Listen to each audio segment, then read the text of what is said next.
What's going on? What's going on, guys? This is your man, Real Deal, Steven Steele, coming to you live. It is good to see you guys.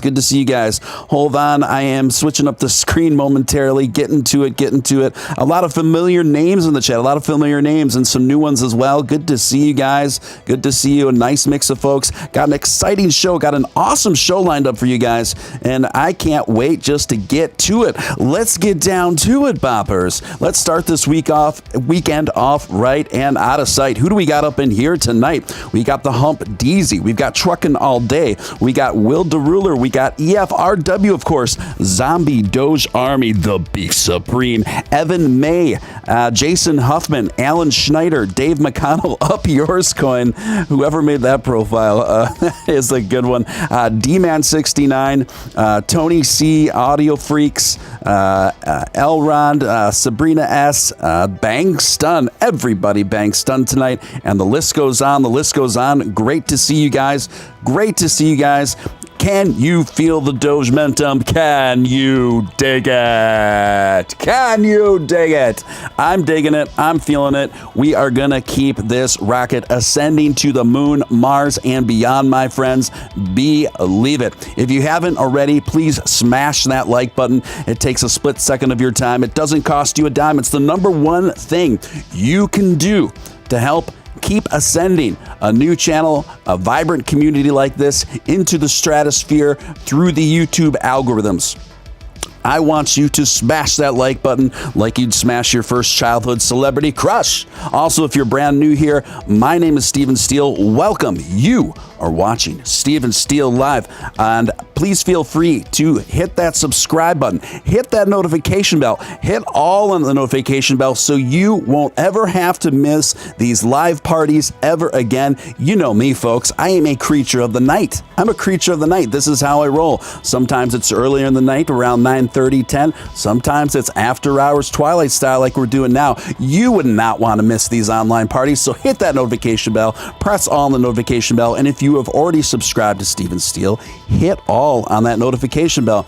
And obviously, if you feel compelled to super chat at any time throughout this evening, that would be, it's obviously really appreciated for all of my time and efforts. And memberships are now available. All you have to do is simply click the link at the top of the chat to see the 3 tiers of memberships now available. So I've got a couple guests tonight. We're going into the late twilight hours, guys. So get your coffee ready. I hope you've had some. Have a couple squares of dark chocolate, a whole chocolate bar. What the heck? It's the weekend. Or a strong cup of matcha. Whatever you do to snap into the groove at these late night hours. Also, I know some of you out there have just as screwed up of a unconventional schedule as I do. So you're used to this. You're already in the middle of your second wind. You're like, I love it. I'm already ready to go. Guys, we have so much great stuff, so much interesting stuff, and provocative stuff to talk about tonight. So my main guest for the evening, he will be coming on in about an hour. And the reason why he's coming on in about an hour, because he's going to be coming to us live from the United Kingdom. The UK is 6 hours ahead of us, okay? So Ross, the only windows of time, he's a very busy man. The only windows of time he has to do interviews is when he wakes up in the morning. So we're going to be getting him during his breakfast hours. So Ross will be joining us then. But until then, we have more than enough to talk about, guys. And I have another guest that I will be bringing on just in momentarily in a few minutes here to keep us company until then. Somebody made an Upshot account. I can't even. Someone starting things off with a super chat under the name Upshot for $4.99. Buy the Upcoin dip, someone said. Yes, guys, please, just to clarify, please tip me in super chat, not an Upcoin, please, for the love of God. But thank you for starting things off, quote unquote, Upshot. I love it. Yeah, and the Upshot memes that are just the Upshot meme game is pretty strong, I gotta say. And now that I know exactly what happened, I can safely laugh. I am no longer withholding my judgments on that. So I have been enjoying that for sure. Guys, without any further ado, I would like to introduce to you someone that it's her first time on Steele Live. I just like her vibe, and everything else, and I thought she would make a nice little co-hostess for the night. It is Lil Lettuce. Little Lettuce, are you with us? I am. Hello, everyone. Hey, how you feeling? I'm feeling nervous, but I'm feeling good. Don't be nervous. I know it's your first time.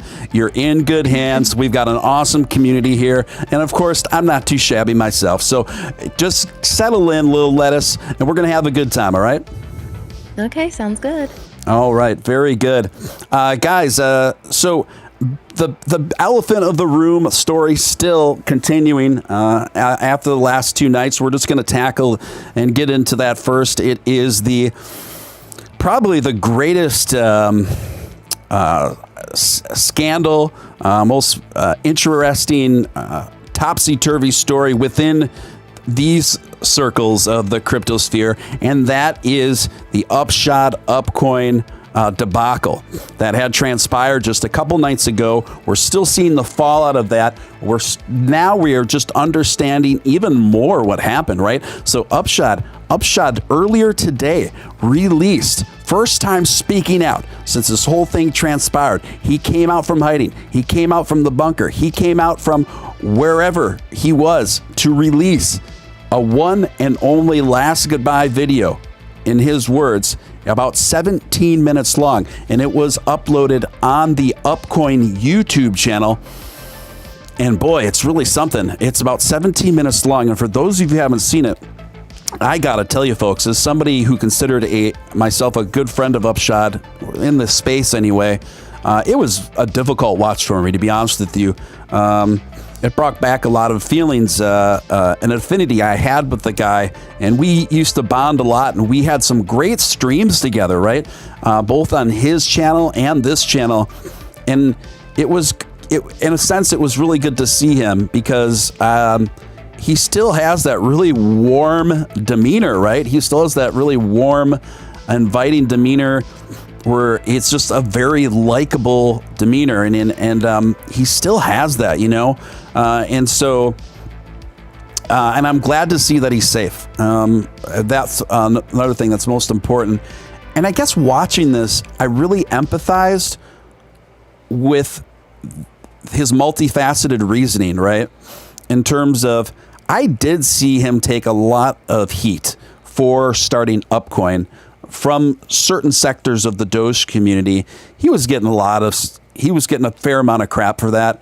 And I would talk to him about it sometimes, and I can tell you without a shadow of a doubt, that was weighing on him, you guys. That was really getting to him. I could tell. So I know that played a role. And listening to him lament about that, I really felt for him, especially as a content creator myself. I have been the recipient of a lot of on the daily, I'm the recipient of a lot of unwarranted, unjustified harassment and attacks. And it goes with the territory, particularly with the territory as my show becomes more popular, etc. And that's fine. Some days it kind of gets to me, I got to be honest, but most of the time it really doesn't. But I could tell it was really getting to Upshot. So I know that played a role in the decision making that led to this. That being said, there are a couple things that rubbed me the wrong way. And one of those things was, he said that the main thing that rubbed me the wrong way, to be honest with you, is he said the only reason why he made that goodbye video was for Zook. And Zook is the primary developer that was involved with making Upcoin. And to me, I was just kind of like, really, that's the only reason why you made it. Not also for all of your fans and people like me that considered you a good friend, and all the investors that lost their ass. I don't know, that kind of rubbed me the wrong way. What do you say, Little Lettuce? Did you get a chance to see this thing? I did, and I had so many mixed feelings. I just, one, couldn't believe that he would do something like that. And I don't understand why he didn't make the video for us, especially us, because we were always there supporting him. And for him to just say that he was just making the video for, what was his name, Zook? Yeah, Zook. One of the devs, one of the developers of Upcoin. Yeah, it didn't hit him hey, maybe I should try to explain my situation, for the people who, are fans, who appreciate me, who trusted me. And it's no, it just came off as he didn't really care, and it hurt a lot of people. It hurt me, and I'm just really stunned that he came off that way. Yeah. Go ahead. Sorry. No, it just, I don't know. I was expecting something a little bit more different. I understand that he was getting hate, but like you said, it comes with the territory. I'm relatively still small on Twitter, and I'll just make, tweets that are really jokes, and I get hate all the time. And I was thinking that maybe someone, of his age would be a little bit more mature in handling things like this. And I do sympathize with the fact that he panicked. Yeah, that is something I think a lot of us can empathize over, a fight or flight response, and obviously he chose flight. I guess the main point of contention that I have with all of this is, bro, when you make a decision like that, listen, my inbox, despite him being somebody that I considered a very close friend in this space, this whole story, Little Lettuce, was unraveling while I was live on the air 2 nights ago.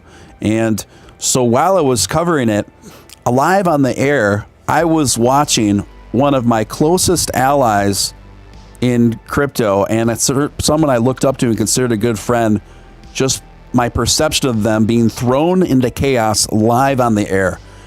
At the same time, I found myself with the burden and responsibility, which I take seriously, of covering this whole thing without bias for the benefit of my viewership and my audience. And many of those people in my audience were and are Upcoin investors, right? So Right.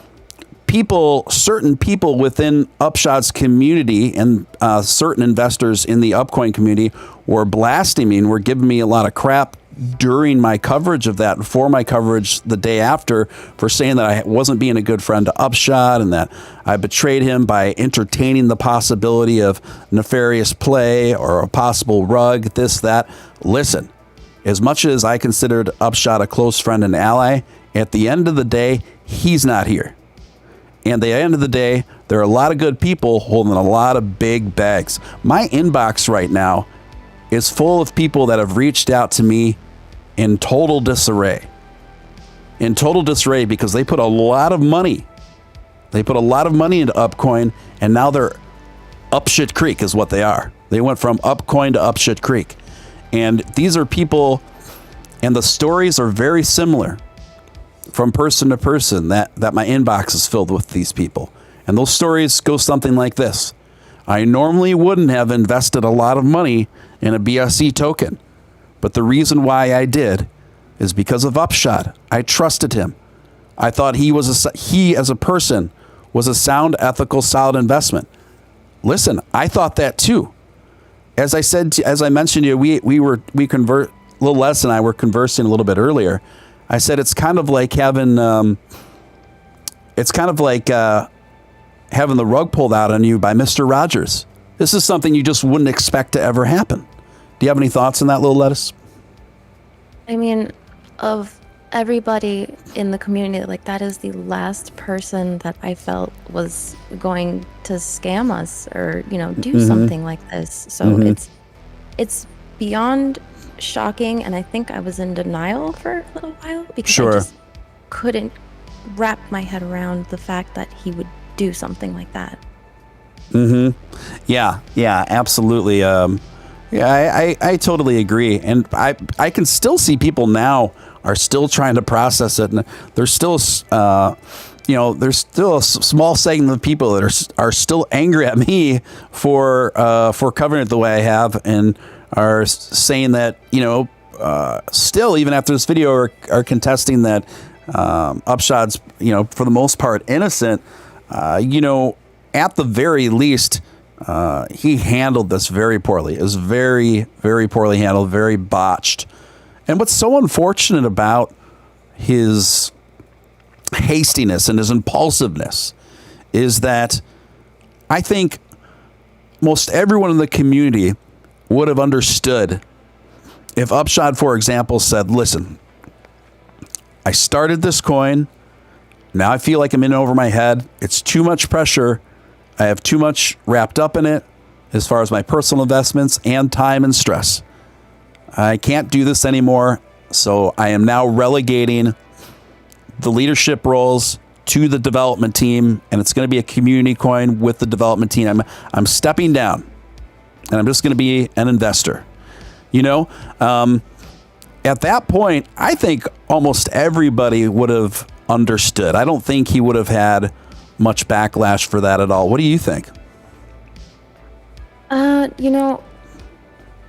don't know. I think if he was transparent and he was honest about how he was feeling, maybe it could have been different. Like, the way he went about this was all wrong. It was wrong, and it doesn't make sense how, with Dogecoin, he was always like, diamond hands. But then with his own coin, he like paper handed in like a few days. Like it's just wrong. Yeah, I think you raise a really fair point of double standard going on there, right? Yeah, so, I mean, let me just extrapolate on that for a little bit. So, this is something Upshot frequently talked about, the importance of holding and diamond hands in regards to Dogecoin.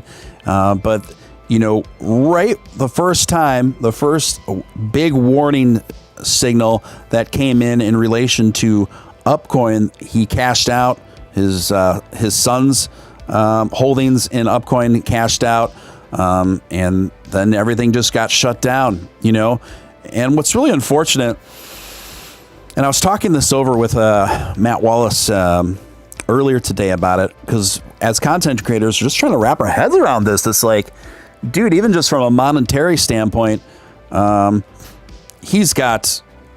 his channel was way more popular than my channel, but I mean, he had I'm going on 4,000 subscribers now. Granted, I've only been around 3 months, but he had 73,000 subscribers. If he wouldn't have done what he did, and just rode out the storm and took his losses and kept promoting the coin, or even just step back and left that up to the development team, he could have kept a strong income just off of YouTube if he just would have kept that going. You know what I mean? It's just so baffling to me. But I think it's just a culmination of him caving under pressure, folding under pressure, not quite sure how to react. But then there also are some cues and some clues that may. That do kind of suggest that perhaps this was thought about a bit more in advance than just a sudden impulsive decision. I know that he has a history of making a part-time living anyway, of buying and selling Earls, right?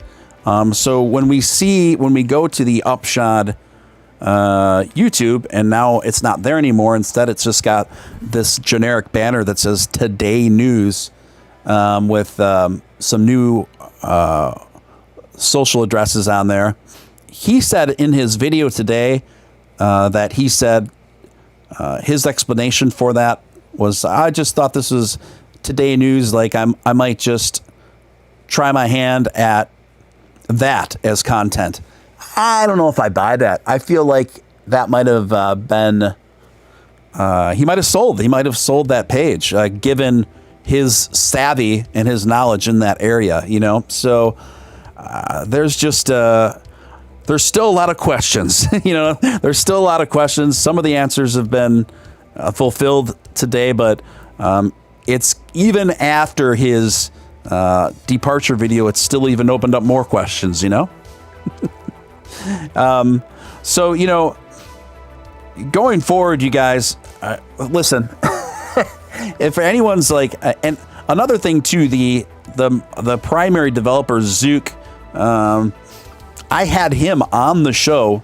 I patched him through and I interviewed him and I grilled him good. And I had him on the show the night this all transpired.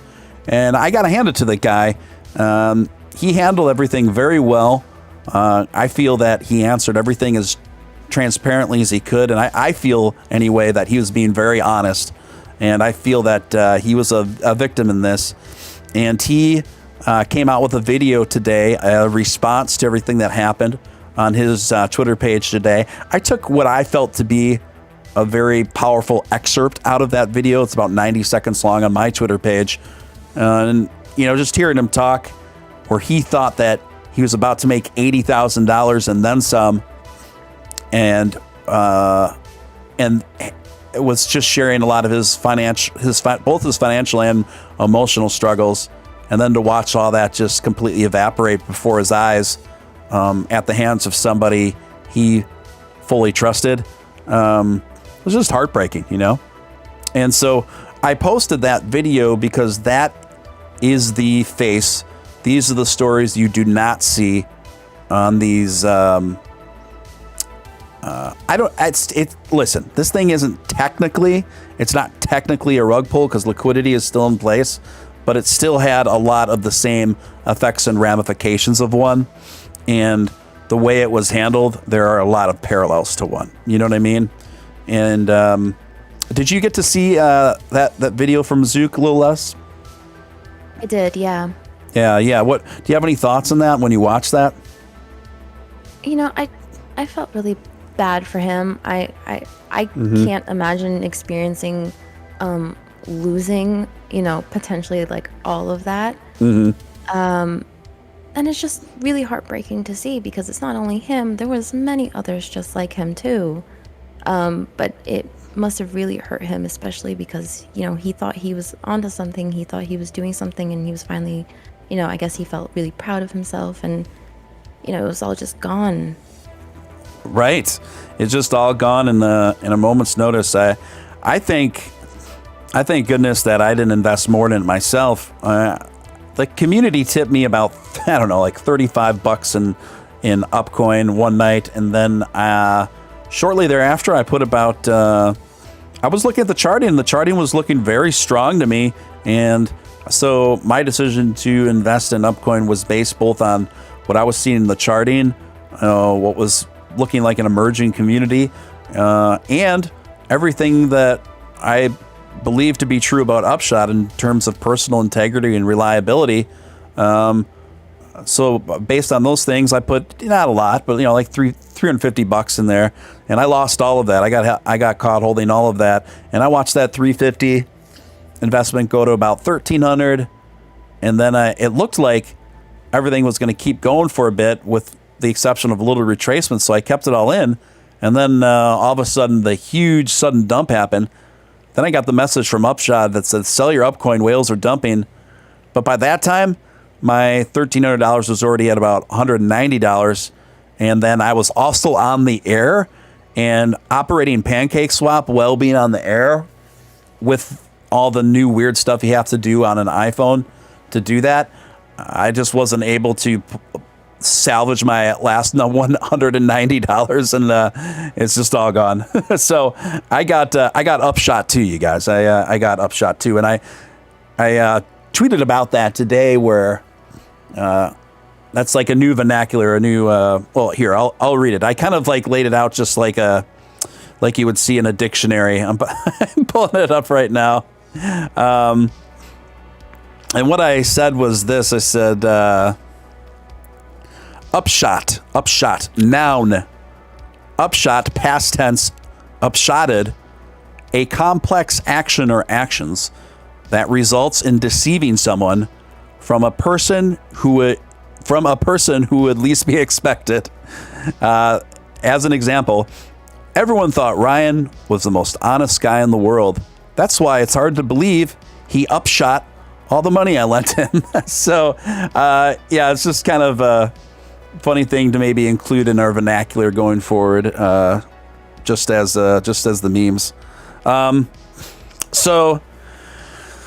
Guys, I hope that most of you were able to pull out your Upcoin, and for the love of God, do not buy any Upcoin at this point, because the main developer, Zook, who was entertaining for a bit, reviving the project under his leadership, and Upshot did make it clear in his video today that he pretty much left Upcoin up to them to continue, and even made it clear that it's still trading, that Upcoin's still trading, to try to salvage that project. But Zook announced today that he really didn't have any interest in continuing that project, and that he might just start a fresh project. Honestly, Zook seems like a pretty stand-up guy, so if he were to start a new project, I would at least be open to hearing about it. I feel bad for him.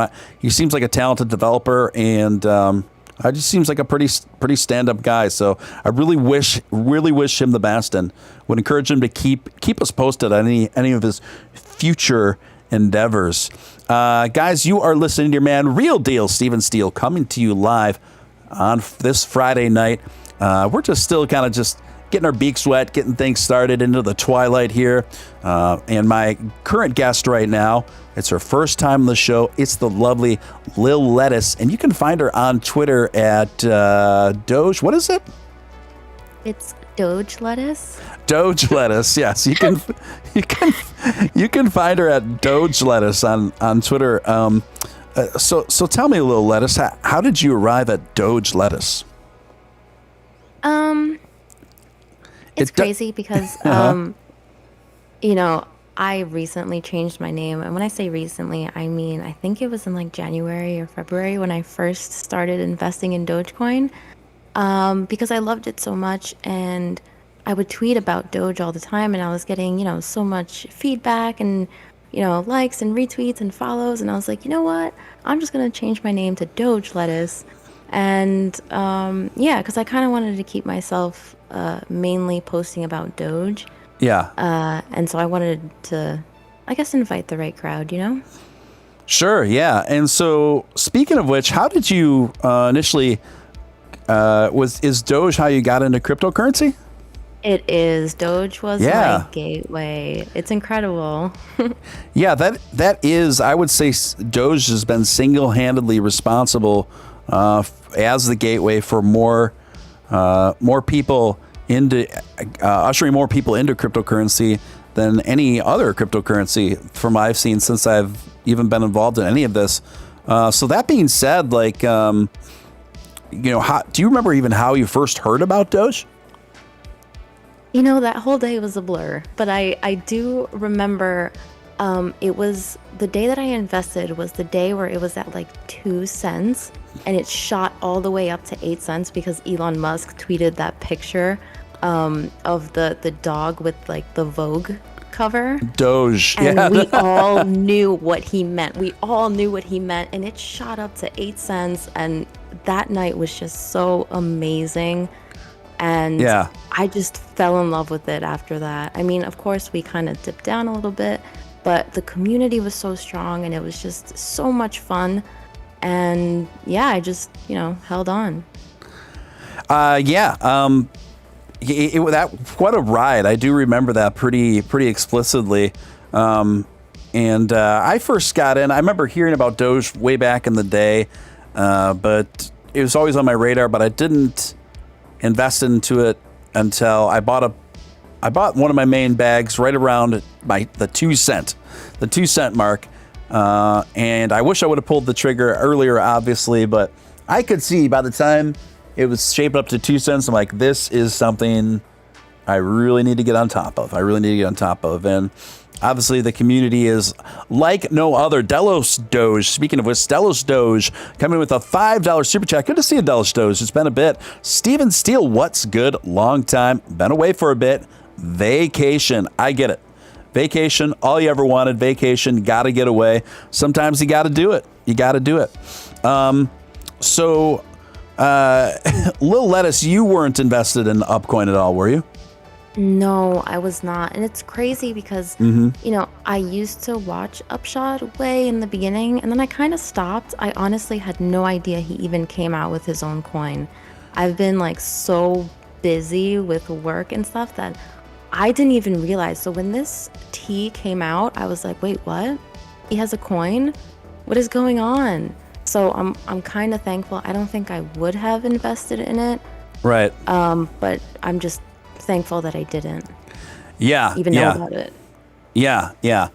Totally. I completely concur. And, it's one of these things where you are lucky that you did not foray into that. And there were people in my chat that were expressing things like, listen, I was trying to buy Upcoin, but I was getting so confused by the process of buying Upcoin that I wasn't able to. And so I'm glad that some people's technological ineptness really ended up helping them in the end, See, that happens to me a lot because a lot of these coins, you got to go to like IHOP, do something with some pancakes, and like my brain I can't do it. So like if it's not on a big exchange, like I don't even try. Yeah, that's not necessarily a bad thing either. I coined the phrase the phrase that I refer to any coin that requires Pancake Swap to acquire it is red light district coins is what I take into calling them. And Pancake Swap is the red light district of cryptocurrency. If you're going to invest, if you're going to get involved with that stuff, guys, just understand it's very high risk, high volatility. It's definitely more dangerous. You got to use protection. You got to be careful and make sure that you don't invest more than you can lose, but also understand that it's generally not a good idea with any BSC, in my opinion, to invest more than a small slice of your total allotted portfolio monies, okay? And unfortunately, Upcoin was an exception that people were viewing this rule as an exception because solely based off of Upshot's, what they perceived to be Upshot's character. And I saw this narrative time and time again in my inbox from people who lost a lot of money, saying that they invested more than they usually would have on a token because of how much they trusted Upshot. And that's probably the most tragic thing out of all of this, honestly. So, it's also one of these things too, where I feel like I'm caught in the middle where on one hand, there's definitely people in crypto and the Doge community that are just vehemently anti-BSC tokens, these high risk, high volatility tokens. They think every project like that is inherently evil and no one should spend any money on them. And then on the other side, you have people that they've got most of their portfolio in shitcoins, and it's like, well, geez, my take on it has always been the same, guys. I've never been a purist about this in terms of being completely against them. I've always said since the beginning, and the reason why too is because there's actually viewers and community members in here that I've seen really do quite well on a few BSCs and have really been able to level up financially in life as a consequence to their investments on those. And I don't judge those people. I'm happy for those people. I know who those people are, and they're good people, and I'm happy for them. At the same time, I issue a stern warning. High risk, high volatility. Don't spend a lot of money on these projects. Understand you're really playing in the red light, guys. So just understand, don't spend any more on BSC projects than a sliver of your portfolio. And the majority of your portfolio should be wrapped up in more utility-based coins that have a much higher probability for being great long-term investments, right? Another great piece of advice is this, in my opinion. Most of the time, long holds on tokens are a bad idea. But most of the time, in my opinion, long holds on legit utility coins are usually a good idea. See how that works? Speaking of which, Little Lettuce, are you invested in anything else aside from Doge? You don't have to be. You know, I wanted to diversify just a little bit because before I got into crypto, I did stocks only, and I made sure I, got a little bit of, a few things because I just didn't want to put my money all into one thing. So when I came into the crypto space, I did the same thing. I have a little bit of ADA, Ethereum, XLM, the bigger ones that people talk about because I just felt more comfortable. When it came to the smaller meme ones, I stayed away. I thought they were funny, but just wasn't for me, especially being new to the crypto space. I kind of wanted to play it safe until I felt comfortable in knowing what I'm doing. Yeah, and I think your instincts were serving you well there, honestly. Miles G Investments coming in with a $4.99 super chat. Welcome, Miles G. Just had Miles G on the show. Was that last night? Yeah, we had him on last night with Dogecoin millionaire Nick Balls. Good to see you, Miles, my friend. He says, I'm up on Upcoin, bought the dip. Oh, hi, Lettuce. Okay, so... oh, thank you, Miles G. Hello. Appreciate it. Yes. Jason Huffman in the chat says, red light district can be scary. It certainly can. And it's really been illustrated recently a few times. And unfortunately, the most prominent example of that has been someone I considered a really close ally in this space. And somebody, the thing is, too, with this community, a lot of the folks that are subscribed to this channel and watch this channel, there was a huge overlap between Upshot's audience and my audience. So I know that this whole thing has really impacted a lot of you very directly. We got It's All Risky is in the chat. Are you familiar with It's All Risky, Little Lettuce? Of course. Yes.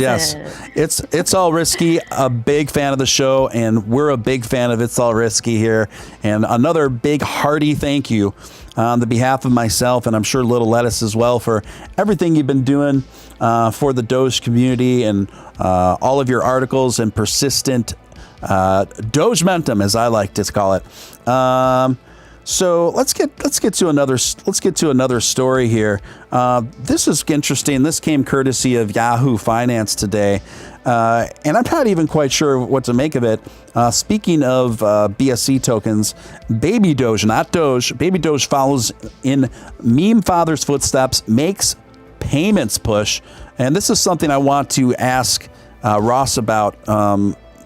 How realistic the viability of something like this long term is. I'll ask him later, but I'm just going to read an excerpt from this article. While Bitcoin continues to drag most altcoins lower, one cryptocurrency is bucking the downward trend. Sorry, Baby Dogecoin, the newcomer to the cryptocurrency scene, is up by a double-digit percentage in the last 24-hour period, according to CoinGecko. Over the past 7 days, however, Baby Doge has shaved off roughly 1/3 of its value. So then what's most interesting to me about this is a Baby Dogecoin claims to, quote unquote, learned a few tricks and lessons from its meme father Doge. Now Baby Doge is looking to make a major splash in the e-commerce space. The project has been teasing a new partnership that will pave the way for dog-themed cryptocurrency to be used as a payment method for millions of online businesses. Now it's official. Baby Dogecoin has teamed up with crypto commerce company Coin Payments in an official capacity, and have integrated Baby Dogecoin to be used on Shopify, Magento, and WooCommerce. So that's pretty much all the meat of it.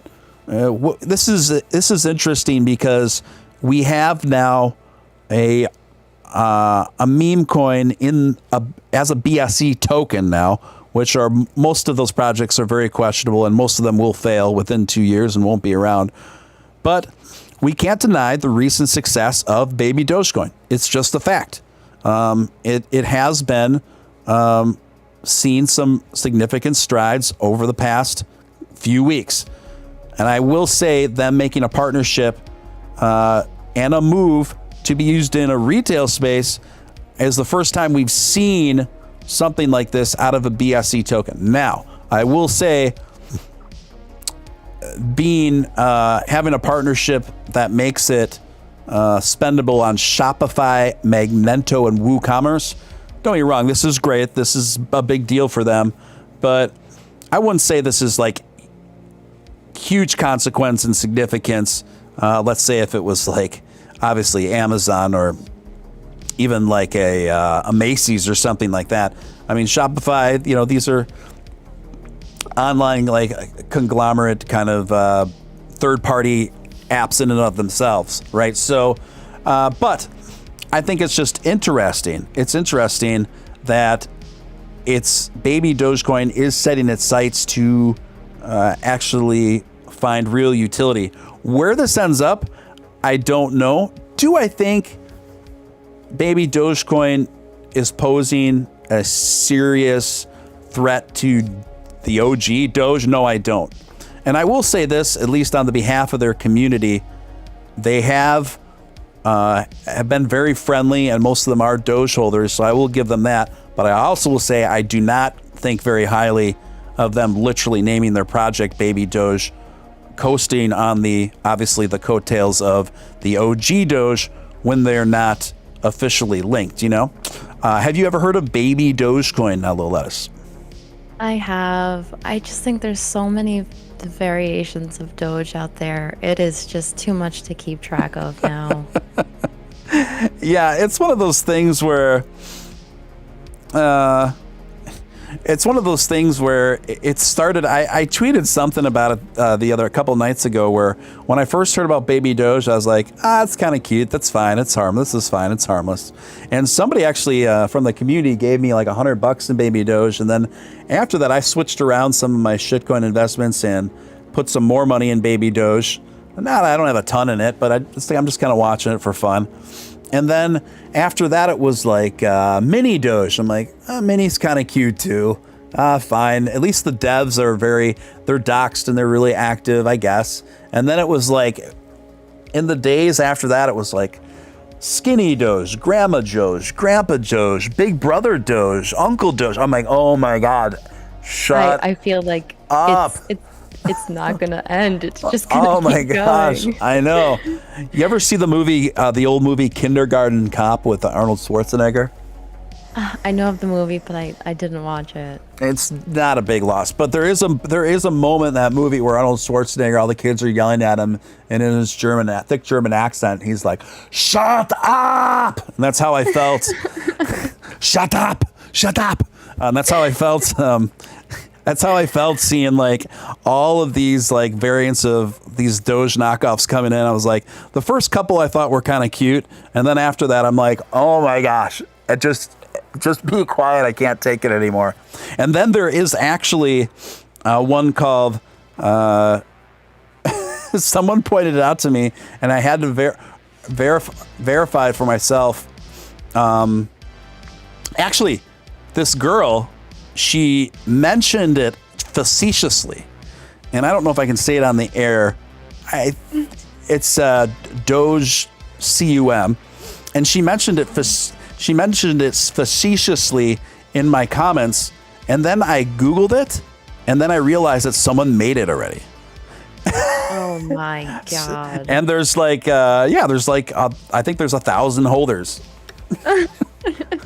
Of Doge, it's just crazy. Doge cum, yeah, and there's a Step Doge thing, and Step Doge. What are you doing, Step Doge? So maybe that's maybe that's next. Oh my God.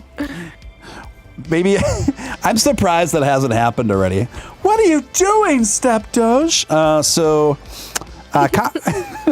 Kyle says, Upshot just had a nervous breakdown. There was a lot of pressure on him, and he took everyone's comments too seriously.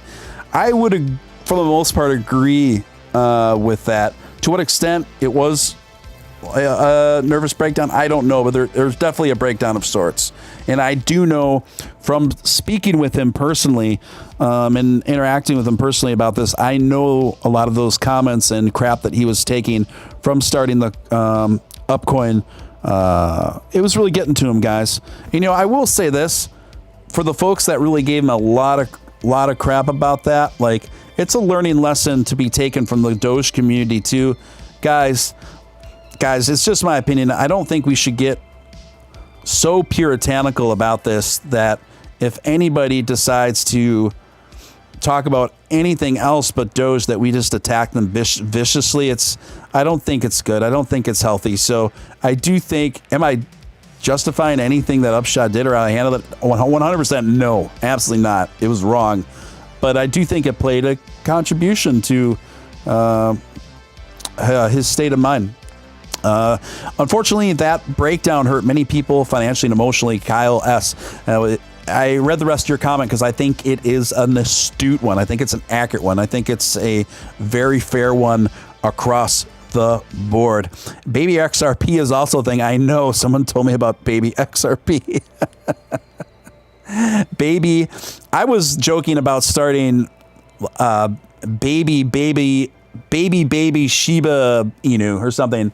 I think Oh, Lord. starting a baby of a baby would be really ridiculous. Yeah, and Golden Greaser coming in with a $5 super chat. Thank you, Golden Greaser. Doge fam rules. Yes, it does. Thank you, Golden Greaser, and good to hear from you. Good to hear from you. Anyway, I think we covered enough baby Doge for the night. Next story here. Let me pull it up. And this came out courtesy not of Bazinga, FX Empire. Dogecoin remains strong under pressure. Dogecoin retreats as crypto markets remain weak. Dogecoin managed to get below the support of 20 cents and continued its downside move as crypto markets remained under pressure. Bitcoin declined below the important support level of 32,000 after another Chinese province decided to ban crypto mining. Dogecoin managed to settle below the support of 20 cents, continues to move lower. RSI remains in moderate territory. If Dogecoin settles below 16.5, it will head down towards the next support of 15.5. Successful test for this level will be on the way to test of its next support at 14.5. In case Dogecoin gets above 20 cents, it will move towards its next resistance of 21.5. A move above this level will push Dogecoin toward the resistance of 22.5. If Dogecoin settles above 22.5, it will head to the 20 EMA, which is located near 23 cents. So, yes, Dogecoin remains strong under pressure. The thing is, how do we as investors respond to this pressure, right? You know how I respond to it? Like this. You know how else to respond to it? You know, want to know the last time I opened up my Voyager and looked at my Voyager profile? Honestly, you know the last time I looked at my Voyager, my Voyager tradings, my Voyager profile? About 2 weeks ago. Wow. Yeah, about 2 weeks ago. And why? Because my Voyager profile, it's mostly Doge. It's a lot of Ethereum. It's a little bit of some Bitcoin. I got some VeChain. I got some XRP. And maybe some real small investments and two others.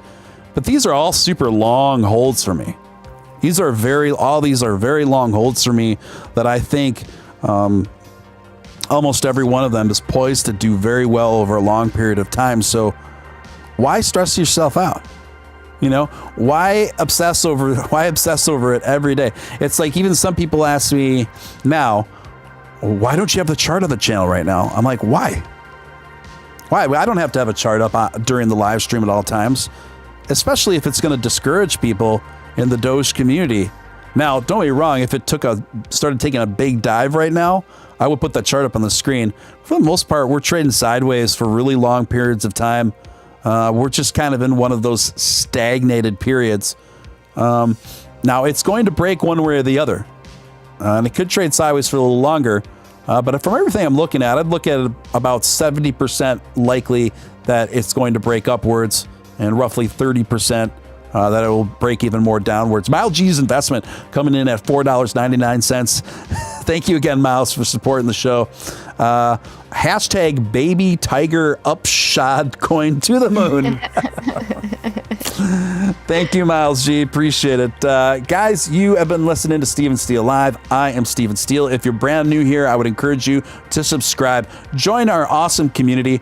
Also, feel free to check out membership. We have got 3 tiers of membership now available, and would love to have you be a part of that community to unlock exclusive content there. And how you can check that out is just clicking the link at the top of the chat. And obviously, if you feel compelled to super chat anytime throughout this episode, that is obviously hugely appreciated for all the time and efforts I put into this. And feel free to ask myself or Lil Lettuce any questions you'd like, as long as they're respectful, and our comments as well. Swift says, Lil Lettuce. Yes, that is my guest, Lil Lettuce. She goes by Doge Lettuce on Twitter. If you want to give her a follow, go for it. Go for it. I used to have this video game back in the day on Nintendo, and it was called Crazy Climber. It was a very rare video game called Crazy Climber, and it was like you were a guy that had to move the controller up and down to move his arms and legs to climb the sides of buildings. At the same time, you had to avoid people that were throwing like flower pots at you and things like this to get to the top of the buildings. And he would always say this thing, and it was like a sample that sounded just like this: "Go for it, go for it." And then one time, my mother came in the room and she said, "I can't take it anymore. All I hear is go for it, go for it." And she like turned off the TV and turned off my Nintendo and ruined my game. I think I was about 10 years old. I was pretty bummed, but in hindsight, I can see why she was annoyed. Let's see what's going on. Celeste says, subscribe to the Real Deal Doge fam. Yes, so we can ascend together. Beef Supreme says, I love lettuce on my cheese and burgers. Little Lettuce, you're not a vegan, are you? I'm not. Okay. That's each their own, but that's a relief. I was actually vegan from the time I was about 15 years old to between vegan and vegetarian, from the time I was about 15 years old to the time I was 20-ish. And then I was like, I'm not enjoying this anymore, and I kind of feel like Dookie.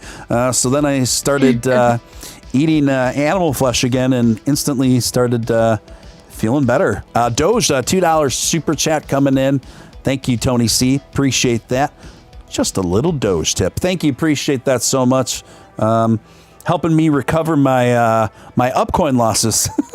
So appreciate it, Tony. Appreciate you, Mang. Let me open up another story here, guys. This one comes courtesy of Bazinga. I love saying the name of that financial publication, Bazinga. And this comes courtesy of journalist Tyler Bundy. The article title saying, could Dogecoin finally be ready for a reversal after, and then I get a big pop-up menu, for a reversal after downward spiral. Dogecoin has been on a steady downfall throughout the past weeks. Can't seem to find an area of support. Dogecoin was down 5.6% and 0.1999 at last check. Dogecoin daily chart analysis, 50 moving day average may act as resistance, while 200-day moving average may hold area of support. What's next for Dogecoin? Bullish traders would like to see Dogecoin bounce near the 15-cent level, start behind the head of higher. Bulls want to see the crypto move, make higher lows up to the 45-cent resistance before eventually breaking above. And then it's bearish traders would like to see Doge fall to the 15-cent level, break below holding area of resistance. If Dogecoin falls below 15 cents and is unable to cross back above it, it may see a strong downward push following. Wow, guys. So this is all kind of daunting news, right? On its face it is. But let me tell you, folks, this is not unique to Dogecoin. Fortunately, unfortunately, I say this, we are still living in an era of Bitcoin dominance, right? So what does that mean? What is affecting Dogecoin more than anything? Unfortunately, I say both fortunately and unfortunately, Bitcoin. And why would I say fortunately? Because it is comforting to know that the reason why Dogecoin hasn't been doing so hot is not exclusive to Dogecoin. This is an entire market trend that's been hitting us due to a variety, what I feel to be a variety of factors, guys. So I've been seeing a lot of things online where people are really looking and grasping at straws to try to blame, to try to find out why we are stagnated, why Doge isn't doing as well as people would like to see. And you got to be careful, guys, because you can find yourself going down some rabbit holes and placing blame on institutions or people, and particularly some people that don't necessarily deserve it. So I would encourage people to try to make sure you're taking a very fact-based approach, because a lot of times too, it can, if you start attributing the lack of upward trajectory to certain things without proper core evidence or proof, it can end up causing a situation where you're spreading a certain level of FUD, where you're making it things seem too discouraging for people to want to put more money or bring in new investors. Guys, you know what's going to bring in new investors is memes, fun, an uplifting community, a hopeful community, a charged up community, a community that's full of life and Dogementum, not doom and gloom. Okay, listen, this community, we watched it take it from about 6 cents all the way to 45 cents in the matter of a 48-hour period, in the absence of any Elon tweets or any significant events that bolstered the market. The community did that, guys. The community did that. If we can do it before, we can certainly do it again. I think we can, and I think honestly, to toot my own horn, I think y'all need to be listening to voices like mine and other uplifting voices that are keeping the focus, and doing good things and helping just keep this community together and keep things fun and charged up. What do you say, Little Lettuce? I agree. And don't be afraid, guys. It's going to be okay. Elon Musk said, don't panic. It's going to be okay. Yes, that's right. Thank you for the reminder. Elon Musk did tweet that out for a reason, and that was the quintessential kind of synthwave looking meme, I would say, with the words, don't panic on it. And he tweeted that out right before this crypto market headed for rocky waters. And I don't think it's a coincidence that on the timing of a tweet like that, do you? No, I don't think so. Yeah. I don't think so. I think I don't know. I guess he kind of just knew things were going to go down. I just don't think he could say stuff like that. So... Yeah. Everything that we've seen from Elon Little Lettuce has been pretty calculated, like cryptically symbolic, and with a significant meaning, you know. And the timing of things have always been with a particular purpose as well. So I think he kind of could see where things were going and see that we were headed for some rocky waters. But guys, this is why I create content on the regular basis, is to keep people encouraged, keep people charged up. We are the community. We dictate the value. And if we have enough of us decide that Doge is worth $1, well, damn it, then it'll be worth $1, right? We can do it. We can do it. And, you know, there's an old saying that goes, and I forget who the quote is from particularly, but it was something like this. If you find yourself lacking in lacking enthusiasm, then wax yourself enthusiastic and you will soon become that, right? So you can charge yourself up and spread the Doge momentum. Get online and make it a great Doge day. Reach more people. Encourage your fellow community members. Let's bring in more investors. Let's bring in just a good, positive, infectious vibe out there. We can do it, guys. We can do it. We've done it before. And I don't care what dynamics are at play right now. We can still break through this. I know we've been dealing with the Chinese government, huge crackdown on cryptocurrency, banning any mining of Bitcoin. But guess what's happening as a result of that? The United States, and Texas specifically, is about to see an absolute economic boom as far as crypto goes. So in the coming months here, in the very near future, the United States is going to even blossom that much more as far as how much crypto mining is going to be done in America. And I think we're going to go on to see Texas become an absolute epicenter of the world in terms of cryptocurrency and sourcing and mining. So have you ever been to Texas, Little Lettuce? No, I haven't.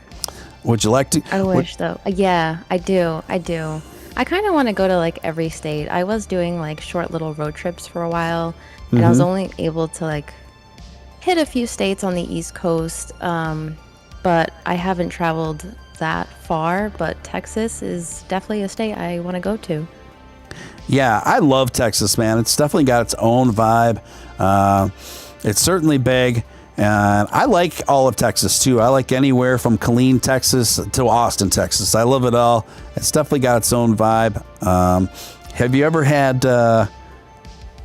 had Texas toast, Little Lettuce? I have. It's like the best thing on earth.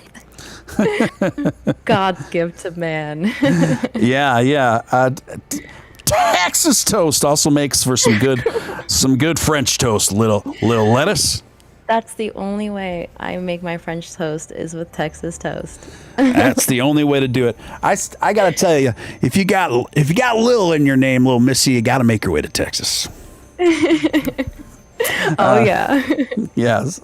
So I like Texas toast too, but the only way I like my Texas toast is well toasted. I like it well toasted, and I think that's the only way to do it. I can't imagine Texas toast being a very pleasurable experience just untoasted. Can you? No. Just like all that big, thick dough just untoasted? It's just... No, I can't. Yeah, not very appealing, is it? No.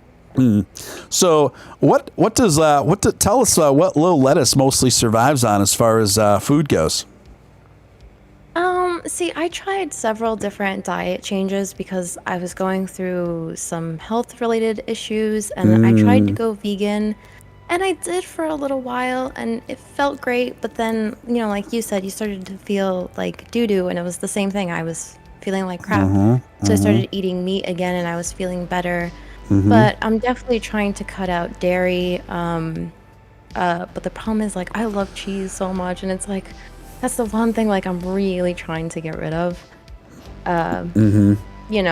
Because I don't know, man. I'm just trying to feel better and be healthier, and I'm reading so much stuff online, but every person's body is so different. It's just hard, Yeah, I feel that. And we could talk more about this off the air, but I've been dealing with chronic health issues myself, and I've really had to retool things. And I've noticed on a day-to-day basis, because when you're already dealing with a chronic illness, what you put in your body suddenly becomes front and center importance versus when your body's not already being burdened with a chronic illness. You can get away with eating stuff that we can't. You know what I mean? It's just not going to affect you the same way. Your body is not going to be so sensitive to it. But I hear you. It's kind of like there's schools of thought that really contend that veganism is the optimal diet for humans. Other people, paleo, carnivore, optimal diet for humans. No matter, some people, gluten-free is the main thing. Other things is all the different dietary protocols are eluding me right now, but there's so many different kinds. I would say at the end of the day, what I've seen to be true across the board is processed sugar is horrible. Gluten can be questionable. And processed dairy can be questionable. Outside of that, I think it's up to each person's individual body. Christopher Earl coming with a $5 super chat. Where are we going? Where are we going with the bullhorn? I mean, that's just such an ambiguous question, but I'll tell you where we're going, my friend. If you really want to know, we are going in the Steele rocket ship. There's plenty of space for everyone here and then some. And this isn't just some cold metal rocket ship. When you get inside, you guys, it's a player layer. This thing is very spacious. It's very spacious. Lots of white leather seating. And entertainment on board, even a dance floor and some very tasty, nutritious food and chefs that are going to keep us well fed. And there's going to be a few pole dancers to keep us entertained as we ascend all the way from here to Moon, Mars, and beyond. Are you with it, Lil Lettuce? I'm so down. At first, I thought you were going to say Texas, and I was like, I was surprised you said spaceship. I was like, okay, I could do that too. Okay. We'll make a pit stop to Texas in the spaceship. Sounds good. So I did get a message, you guys, from Ross Nicoll. He said, "Just having my coffee. We'll be there. We'll be there after my coffee." So he's waking up. He's shaking them cobwebs off over in the United Kingdom. So he should be with us shortly. In the meantime, you've been listening to your man, Real Deal Stephen Steele, with my other special guest, little lovely lady, Lil Lettuce. You can find her on the Twitter sphere. On the Twitter at Doge Lettuce. Doge Lettuce, that's simple. Pretty easy to find. I don't think there's going to be any other Doge Lettuces there. So go on over and give her a Lil Lettuce a little follow. And tell her Stephen Steele sent you. Steve Ravas, I like your first name. I'm a little biased. Says Gambia. That is a joke reference to Safe Moon, because Safe Moon. I remember there was a Twitter space where I think David G was asking one of the main Safe Moon spokespeople, what is Safe Moon's utility? And his answer was, we're going to Gambia. That was his answer. Speaking of which, I'm going to pull up another story here. Safe Moon under some scrutiny here. This comes courtesy of Bloomberg. The title of the article is Safe Moon's Rules to Tamp Down Selling Raises Red Flags. This came out just this morning. To investors hunting for the next Dogecoin, the more than 19,000% price gain cryptocurrency Safe Moon posted in early weeks like it's catnip. First of all, it just kind of reminds me like when there's always a red flag if any project is says it's the next Dogecoin. Like, if you're not secure enough in creating an idea and a concept that's your own without having to constantly try to tether yourself as the next Dogecoin, already it's a big strike. It's a big red flag, in my opinion. And you know what the next Dogecoin is, guys? Dogecoin. Doge is the next Doge. Doge is the next Doge.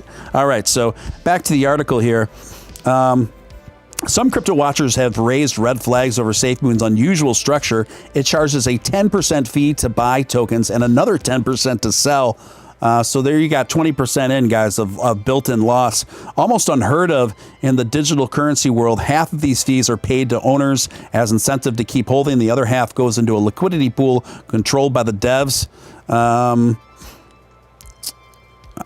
Let's see here. One investor who wasn't deterred was Barstool Sports founder Dave Portnoy. Yeah, I remember that. Jack Purdy, senior research analyst at crypto analysis firm Mazzari, said that, well, he didn't know how risky SafeMoon might be. Its website makes it clear that it's designed to get investors to buy, hold, earn passive rewards through static reflection to watch their balance grow indefinitely. What differentiates SafeMoon, however, is that they're putting this out here for everyone to see. They're not trying to hide the fact how the system works, that at least to their credit. So basically, it just goes on to explain. I think the article is very responsibly written. It goes on to say explain a few stories of people who really lost their shit on it, and how that SafeMoon isn't so safe, that it's a very high risk. But at the same time, it is giving SafeMoon credit for at least being transparent about its policies of what you will incur, which is a 20% loss out of the gate. I've covered SafeMoon in the past. Some of you guys are holders, others not. I've never been I'm not very particularly fond of the project, but this did catch my attention that it was front and center in the news. I really don't have anything more to add to that. Do you own any SafeMoon, Little Lettuce?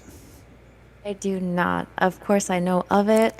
I was thinking about it in the beginning when it was like first coming out, but I chose not to, and I think I'm just gonna sit it out. Just see how it goes.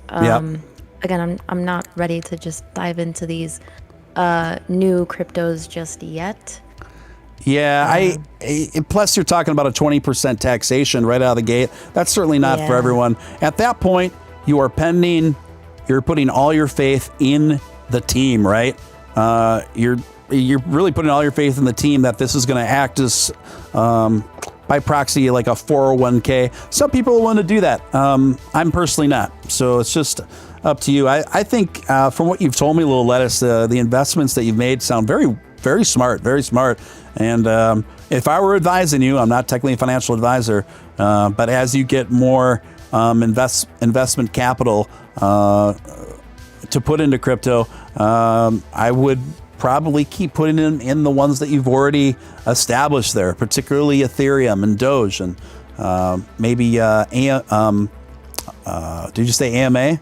Or I have ADA. Sorry, ADA. Yeah. ADA and maybe I have Ethereum Classic too.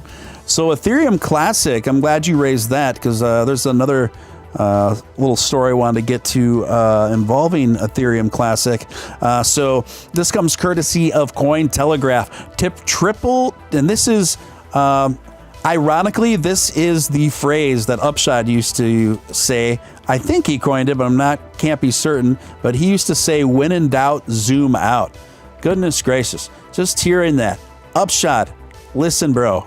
If you're listening, I know he watches the show. He watched my show a lot, and there's a decent chance he's even listening right now.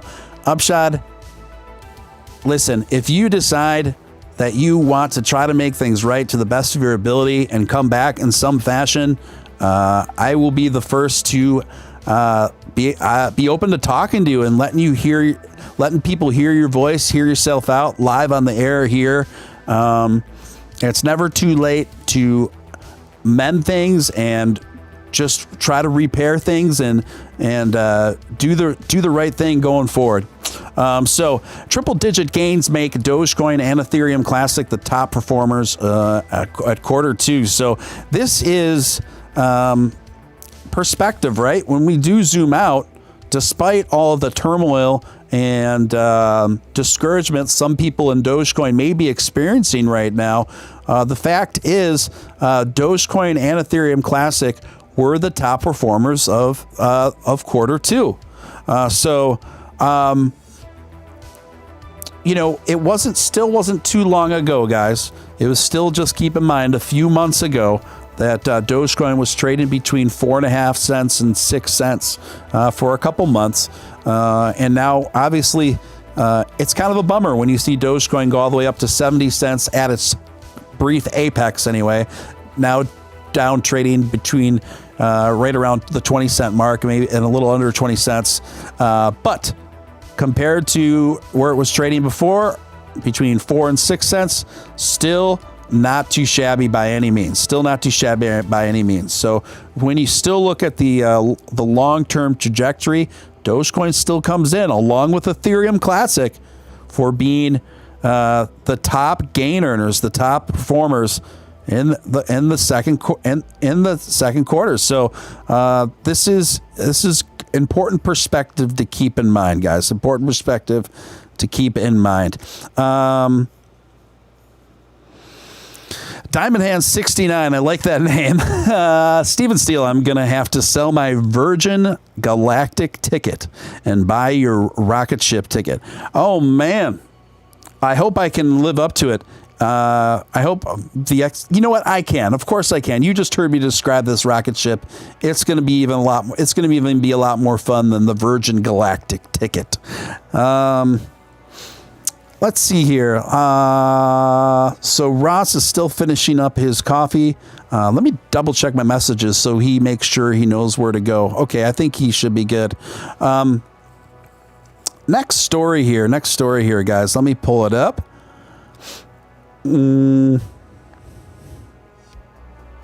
Okay. This comes courtesy of Next Advisor. A federal chairman says U.S. might need more crypto regulation. Here's what that means for investors. U.S. government this week laid more groundwork for potential future cryptocurrency regulation. Federal Reserve Chairman Jerome Powell spoke Wednesday, July 14th, about the Fed's interest in regulating stablecoins and the potential for a central bank digital currency, while testifying before the U.S. House Committee on Financial Services. Powell compared them to the money market funds or bank deposits, which have strong regulatory framework in the United States. That doesn't exist for stablecoins, he says, and if they're going to be a significant part of the payments universe, we don't think crypto assets will be, but stablecoins might be, then an appropriate regulatory framework, which is frankly we don't have. Guys, my thought on regulation and cryptocurrencies is this. I think we do need more regulation. That being said, where? I think we do need some basic regulations in the shitcoin sectors. Basic regulations that hold people accountable to rug pulls, that hold people accountable to scams like this, overnight scams where a bunch of pre-sales are taken and then everything disappears and people's money is gone and never to return. So I think we do need some real basics in place to protect people for situations like this on one hand. On the other hand, I think you can run the risk of government quickly over-regulating the crypto market so it doesn't compete with the interests that line most of the politicians' pockets, right? And that is Wall Street lobbyists and bankers and other traditional facets that help structure the system that we have now, the traditional fiat system that we have now. So it's all about balance there, in my opinion. Lil Lettuce, do you have any thoughts on this one? It's okay if you don't. Yeah, I don't know if I do, because I'm still new to everything, and yeah, I'm not familiar with all the rules and regulations or what they're trying to put in place. So I don't have anything at the moment. It's okay. Are you a rule breaker? I was always a goody two shoes. So. Okay. So what were you like in high school, Lil Lettuce? Were you shy? I was very shy. And I didn't have a lot of friends because I was always really quiet. Nobody really noticed me. And so that's why things like this make me so nervous. And but it's so exciting because it's different, and I get a chance to express myself. And the girl that wanted to kind of come out and make friends and be someone is finally getting that chance. So, I'm just like super happy I'm able to, this community has been so great and such a blessing, and I'm just so glad to be part of it. That's awesome. That's super sweet. And I'm glad even this show sounds like it's being a small part of that too. So that's awesome. And so, Were you? Would you say you might have been like a little bit goth when you were in high school? I think that was more middle school. Okay. I was goth. Okay, so you were like, I'm already done with that by the time of high school. So what phases were you share your phases and I'll share my high school phases. So what phases would you describe yourself through high school that you went through? I think it was just really nerdy because I wanted to be smart. And so I would like read dictionaries for fun, and I just studied my butt off. I had braces, I had blonde hair that I box dyed myself, and it was burnt to all hell. I just looked like just nerd. I had the glasses, the braces, the burnt hair. It was just a total hot mess. And I think that was me all throughout high school. It was kind of crazy. Oh wow! I can't picture you with a blondie, a bleach blonde, huh? It was like orange. It wasn't even like, it was just bad. Yeah. Oh God. To some of my phases in high school, I had a strong goth kind of industrial phase, and then I was always a skater kid. I was always kind of a disenfranchised skater kid. And then by the time I was like in a junior in high school, I joined my first hardcore band. So then I started getting involved in that and playing in hardcore bands right out of high school after that. And then I just got weirder and weirder ever since, Lil Lettuce. So at this time, it is my absolute pleasure to bring on our very special featured guest for this evening. It is legendary Dogecoin core contributor Ross Nicoll. Are you with us, sir? I hope so. I kind of logged in. It was a bit. I haven't done any tech tests this morning. This is going to be exciting. We're going to find out live if I've unplugged the wrong thing. But it was working. I can see the little green light on it. It's great. The green light's coming through. You're coming through loud and clear. I can hear you. A little less. Can you hear him? Yeah, I can hear him. Lil Lettuce, meet Ross Nicoll. Ross Nicoll, Lil Lettuce. It's really great to have you back, Ross. It's been a while. A lot has transpired since then. Thanks for taking time out of your real busy schedule to be here. No problem. Thanks for having me on. Been good to be here. Yeah. So have you shaken the cobwebs off yet? I know it's kind of breakfast time over in your neck of the woods. There's a lot of coffee. That's all I'm saying on this. Oh my gosh. Coffee is one of those things, Ross, where you don't realize how important it is to your life until you spend a couple days off it. There's actually a funny story where at the start of the pandemic, I was kind of, right, I don't know how the supply chain is going to be working. Like, this is the point where all the supermarkets were bare. Like, there's no toilet rolls in. I'm going, what are my essentials? Like food, water, caffeine tablets. So you're one of these people that will just straight up eat the caffeine tablets, huh? Oh no, that was only a backup plan. I was a little bit. Oh, okay. I went. Once I ran out of coffee, I did get caffeine tablets in because I do not fancy going through cold turkey. I have massively cut down the amount of caffeine in my diet now, so I'm now down to 1 cup a day. But I was definitely at a point where if I'd gone through cold turkey, it would have been deeply unpleasant. Oh my gosh, and I have done that. I have done the cold turkey caffeine withdrawal. And, last time I did that, my withdrawal symptoms lasted about a darn near a full month. Not fun. Wow. Not fun. Yeah, headaches, moodiness, achiness. Felt like I just had the flu. For some people, it's a matter of a couple days. Other people, I've heard it taken up to a couple months for them to fully rebound from the withdrawal symptoms of caffeine. I think we forget, right, Ross, that caffeine is, it's technically a drug that ramps up the nervous system, right? So. Oh yeah, I mean absolutely. And this is, I make a very intentional effort back in May to step down the number of cups a day, and I spent. Because I was doing it very slowly, I did spend 2 months of it going, wow, why am I so tired? It's kind of because your body's recovering, Ross.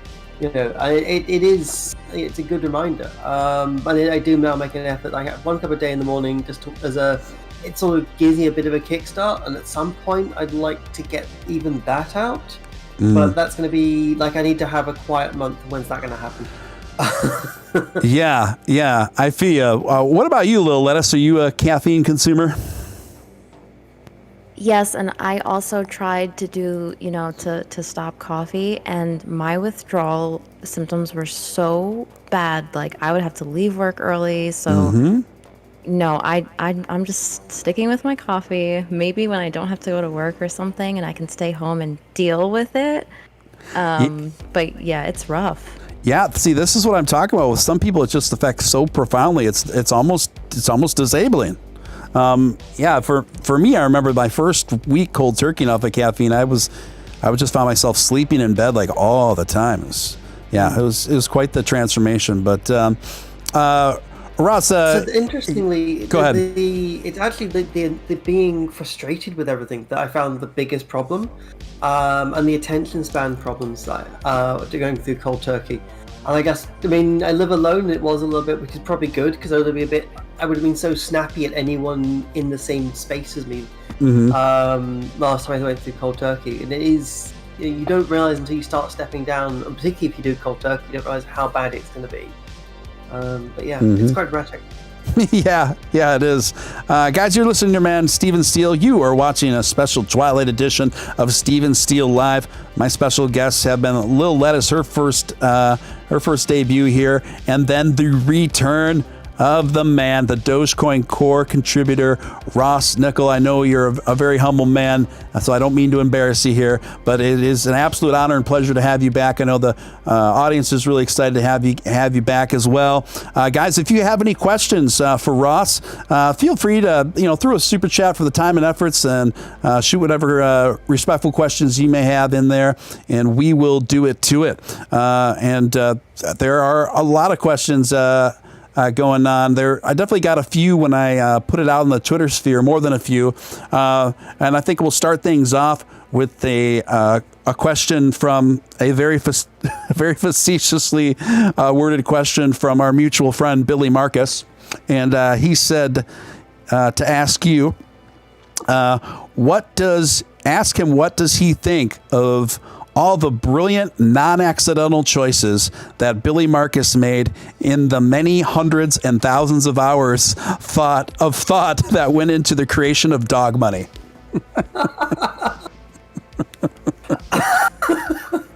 I've been sitting here as you said the rest of the question and going, what can I say that's good? Oh, hey, quick, a distraction.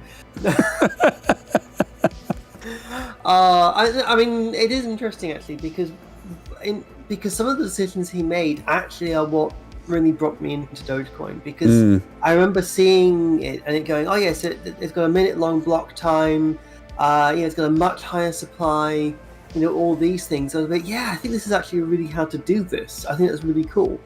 And it's interesting that he did, for those of you who aren't aware of the story, I think he said he spent a weekend on it, and maybe.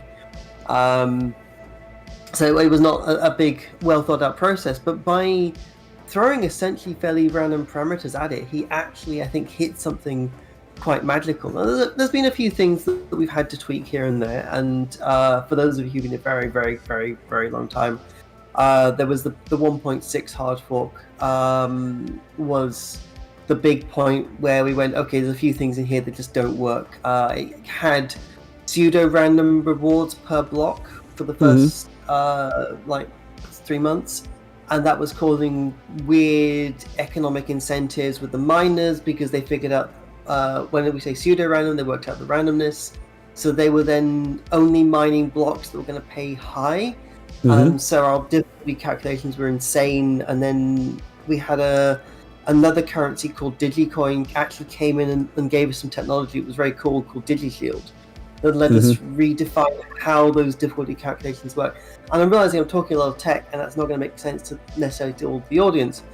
So when you mine a block, the difficulty to get that mining reward is calculated on some interval. For Bitcoin, it's every 2 weeks.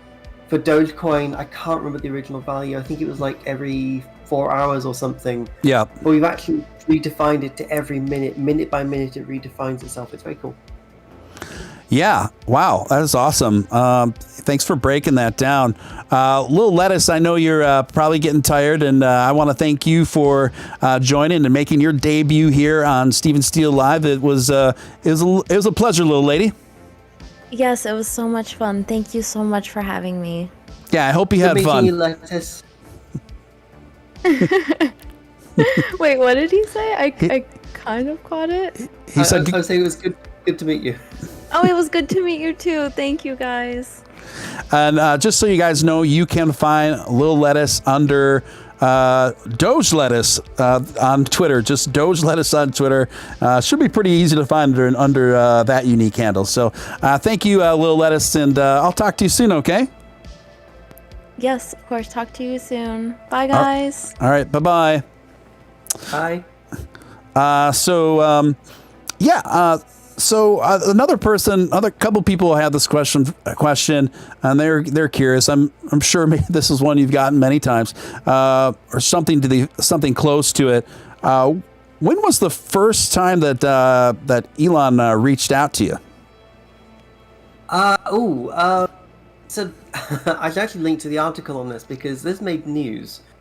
Do you remember back in April 2019 that our April Fool was who should be the CEO of Dogecoin? Yes. Yep, so that was it. And it's actually worth going into the story behind this because people may have noticed we didn't do an April Fool's this year, and there's a bit of a story to that one. But going back to 2019? That feels right. Yeah, April 2019. We went, okay, we're going to say who's the CEO of Dogecoin because people kept making this, who's the CEO thing. And we're it's a cryptocurrency, it doesn't have a CEO. So that was the joke. And I think we expected Zuckerberg or someone to actually win the vote. So we had a big script set up based on whoever we thought was going to win. And then Elon won. And we were a bit, okay. So I just tweeted from the @Dogecoin Twitter account to Elon and went, looks like you're CEO now. Let us know where to send the access codes. And we never thought any chance that he might read that, let alone respond.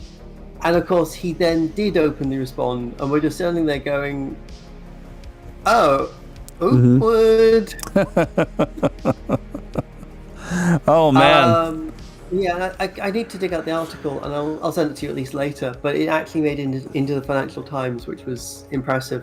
And I'm quite glad it wasn't my name on the Twitter post there, but it was anonymous at least. Yeah. Are you able to divulge what his initial message was, or something to the effect of what it was? I honestly can't remember. But the thing is, this is all going to be public record. So this is open tweets. Oh, it is. So okay. Oh, it's tweet. Okay. Yeah, this is the thing is people go, did you really start talking in 2019? It's there's literally. I don't think he's deleted his tweet, and I'm pretty certain we haven't deleted our tweet. So if you actually scroll back far enough, I'm sure they're back there somewhere. Yeah, he said something, about great, or something, and we're a bit, he's actually paying attention to us. And the thing is, people ask, when did you first talk to him? And of course, we say this, and they go, and then presume we've been in active communication from day one. It's no, there's this massive long period where we didn't hear anything. And I also would say, he's not someone that I actively talk to. We have talked. I do have a communication line to him, but it's not someone I actively talk to. So I think, and I really try to make things public too. So I think everyone expects there to be this very secretive back channel of stuff going on, and if you actually look at the tweets, things like him talking about, we should make the block time 10x smaller, the block size 10x bigger, and there was another one that was 10x. It was 3 10x's, and everyone's going, "This is super secretive." What's happening behind the scenes is that's him telling us that.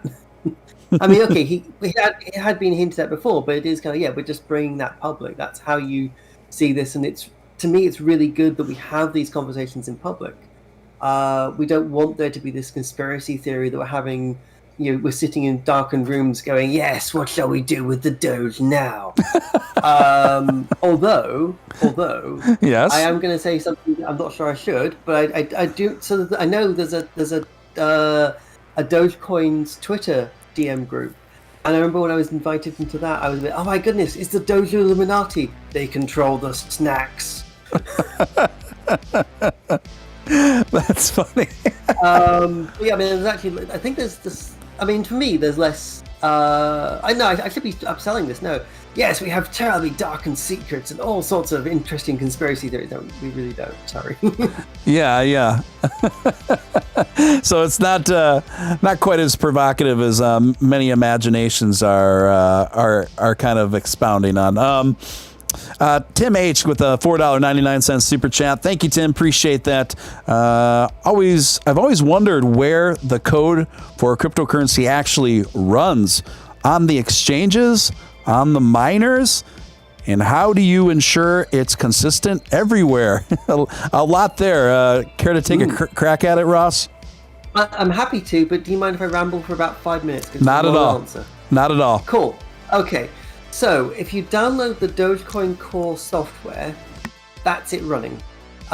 What's happening, and it's the reason it's decentralized, is everyone can run it.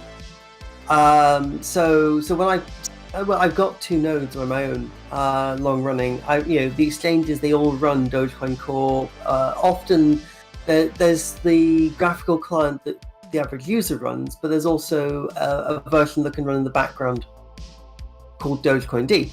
And the miners run the same software, so it's all running the same software or within a tolerance of. And then the question about how do you ensure it's consistent, we don't. What we do is we have clearly defined rules for how inconsistencies are handled. So we very carefully test that each version doesn't introduce any accidental breaking changes. And if there is a breaking change, that's called a hard fork. So when I talked earlier about the 1.6 hard fork, we intentionally looked at various parameters and what we have to change these. So from this block number, you have to have updated. And if you do not, what will happen is you will be on a different fork where the chain of blocks you're on, blockchain, will be different to the one the majority are running. There's a second mechanism to this. So when you mine blocks, so it's worth looking at how mining works, where you're trying to find an input value that goes through a long cryptographic process that the output is then below a target number. So that target number is the difficulty. But the lower the number you end up with, the more, quote, work, unquote, has been done. So the chain with the lowest numbers in each block is the one that is considered authoritative, essentially. So that's how we deal with, like, if someone, it's actually a very good example, because people come to me a lot and say, can we change the supply? Can we do this? Can we do that? And I'm going, of course you can. Here's the code. Good luck. What if someone actually came along and went, I've done it. I've opened the code up. I found the line that Ross was talking about. I've edited it, built it back up again, and shipped it. And people started running their version over my version. What happens next? If they get a majority of the miners, then they get more work than my legacy chain gets, and theirs becomes the authoritative version, and that's fine. That's fine from my perspective. Like, that's how decentralization works. You should always be able to replace me at any point in time. And if you could, then it wouldn't be decentralized. Equally, if they just YOLO it and just start running it themselves, they're not going to get any blocks because they don't get the miners on board and they don't get the community on board. There's also a very interesting side of what happens if the community and the miners diverge, because you then have this situation where you're getting more blocks on one side, but because no one is using those blocks, the actual ecosystem and the economic side of it is perhaps detached. And you would then see that sort of tension pulling the miners back towards where the majority of the community is. It's a long answer.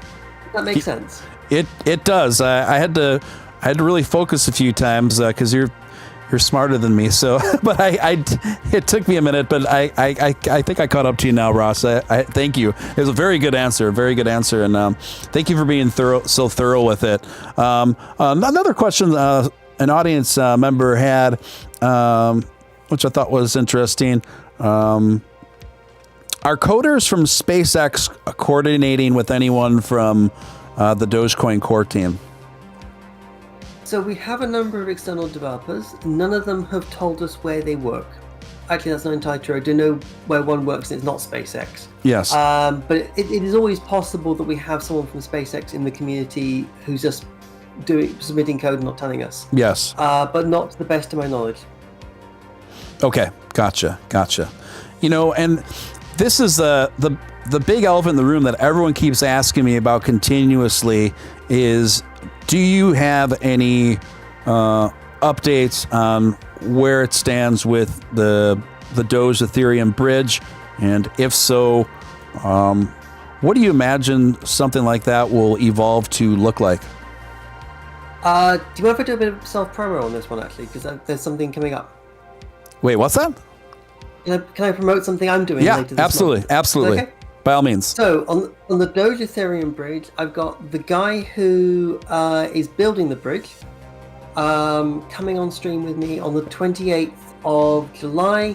It's because of an unannounced guest, and it's not Elon, because good grief, everyone thinks it's Elon. We're going to an unannounced guest, and we're scheduled around that extra guest on the 28th of July at 10 a.m. UK, 5 a.m. Eastern, 2 a.m. Pacific. So he'll be along to be able to answer all the questions, because honestly, I know he's working on smart contracts, but I thought, well, I can spend a lot of time interrogating him off stream and then redo it on stream, or we can go, you know what, we're going to set this deadline to do this big talk. Let's sit down then and go, so where are you? What's left to go? What can we do to help? All these things. But yeah, the other thing I would say is that's a fully decentralized bridge, but there's two existing bridges with RenVM and P Networks, and they already let you take Dogecoins and put them on Ethereum. So if you wanted to run a bounty program on Ethereum smart contract that paid out with Doge equivalent tokens, you could do that. You could do that today. So if someone said, hey, I want this feature, I'm just going to hire a dev to do it. Well, I'm not going to hire a dev, I'm going to set a bounty for a dev to do it. But I want to pay them in Dogecoins. They could take their Dogecoins, they can put it through P Networks or RenVM's bridge, get a token out, put it into that smart contract, and then at the end the dev can go, great, I've got my tokens, and they can exchange them back into Dogecoins, or they can even just use them again on the Ethereum ecosystem. Awesome. That would be amazing. Evil Beef, nice name. Evil Beef asks, when Ethereum goes to Ethereum 2, would it be possible to stake Ethereum with Dogecoin? I don't. So no, because the Ethereum proof of stake is all Ethereum based. It does make me think, I wonder if there's anything interesting in that though. I was gonna say, and there's nothing that springs to mind as technically possible, unfortunately. But it does. I'm very sorry. I am actually going through architecture in my head live on podcast. Not a great move, because you get this long pause. I go, could we? No, sadly, it is my initial conclusion. Okay, gotcha. Ross, is it? I can't help but think that you inevitably have had to have had the realization in your journey that Dogecoin has become something with much bigger potential and potential ramifications throughout just the general concepts of digital currency and the future of it. I guess firstly, I ask you what that revelation has kind of felt like to you as someone that's been a core contributor since the beginning. And then secondly, where do you see yourself in this kind of thing going forward? I guess my second part of my question is, it's obvious at this point that Elon is doing what he can anyway to position Dogecoin to be a practical, everyday digital currency in the retail space. So I guess, did you ever see this potential when you were first working on it? And then when you did start to see the evolution of this thing, what does that feel like? And just what are your thoughts and feelings on it, I guess? Oh, wow. So, I mean, again, and I think it's also worth emphasizing when I'm talking about, bits of the technology, I know a lot of people go, oh, wow, he knows so much. And it is worth saying, like, I've been doing this for 7 years now. But thinking back 7 years, I mean, curiously, I think when we started, we actually were really optimistic at how well it would really go.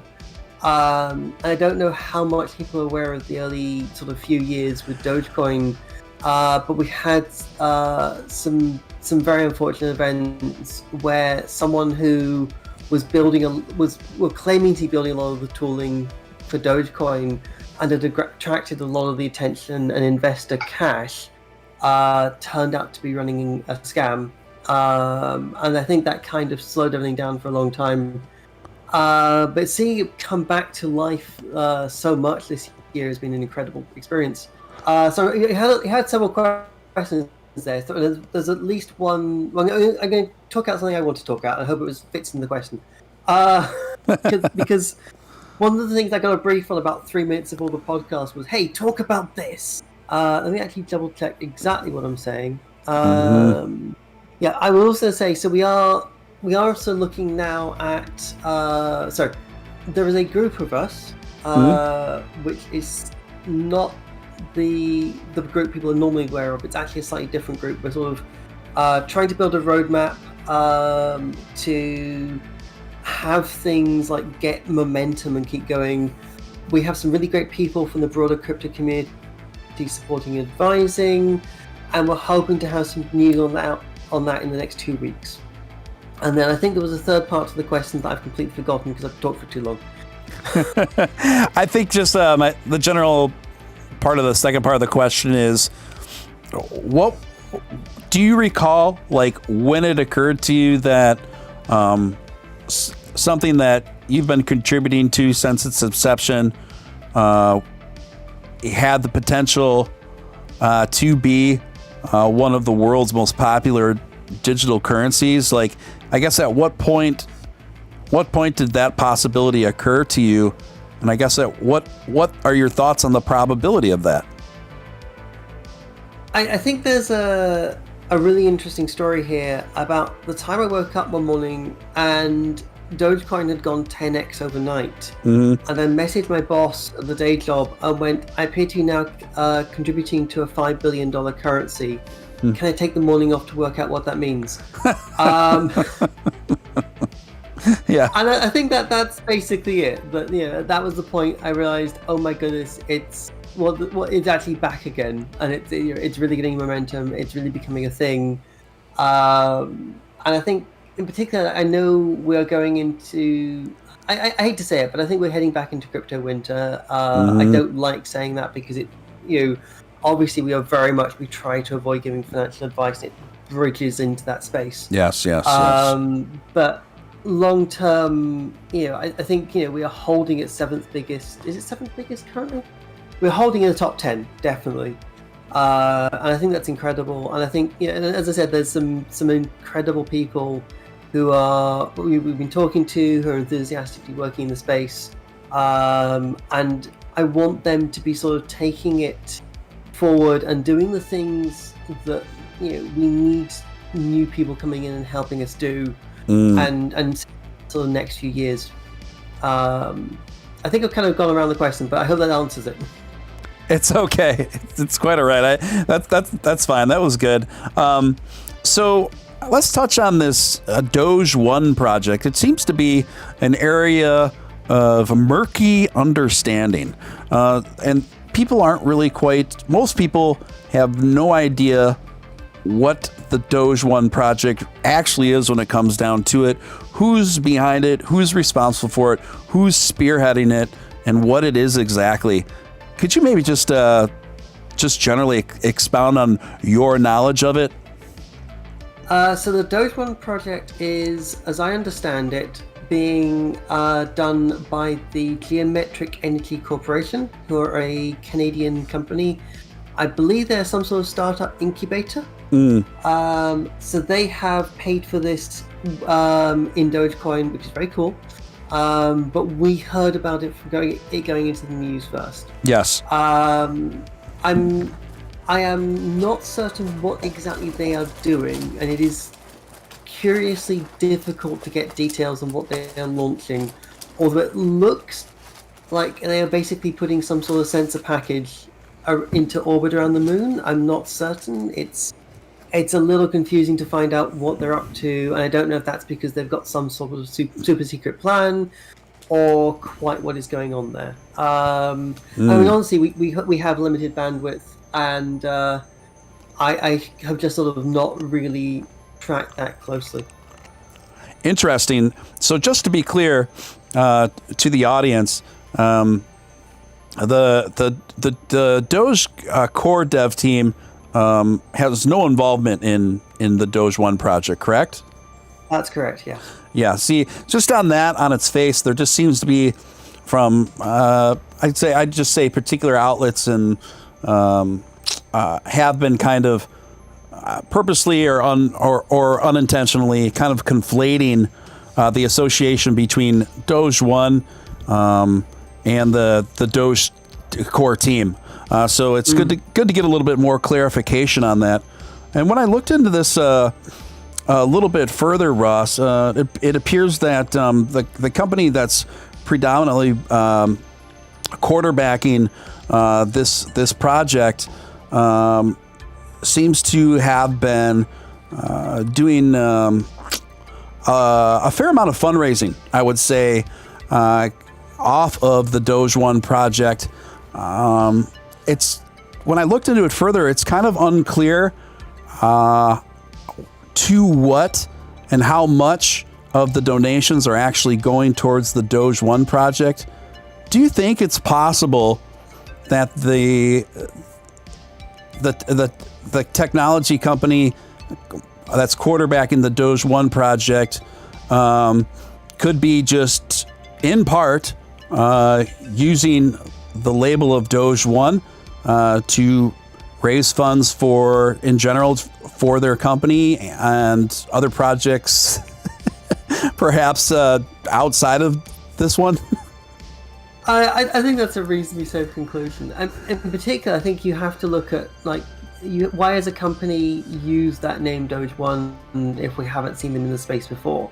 And the obvious answer is it's a promotional tool. They've seen the popularity of Doge and they've decided to go with that.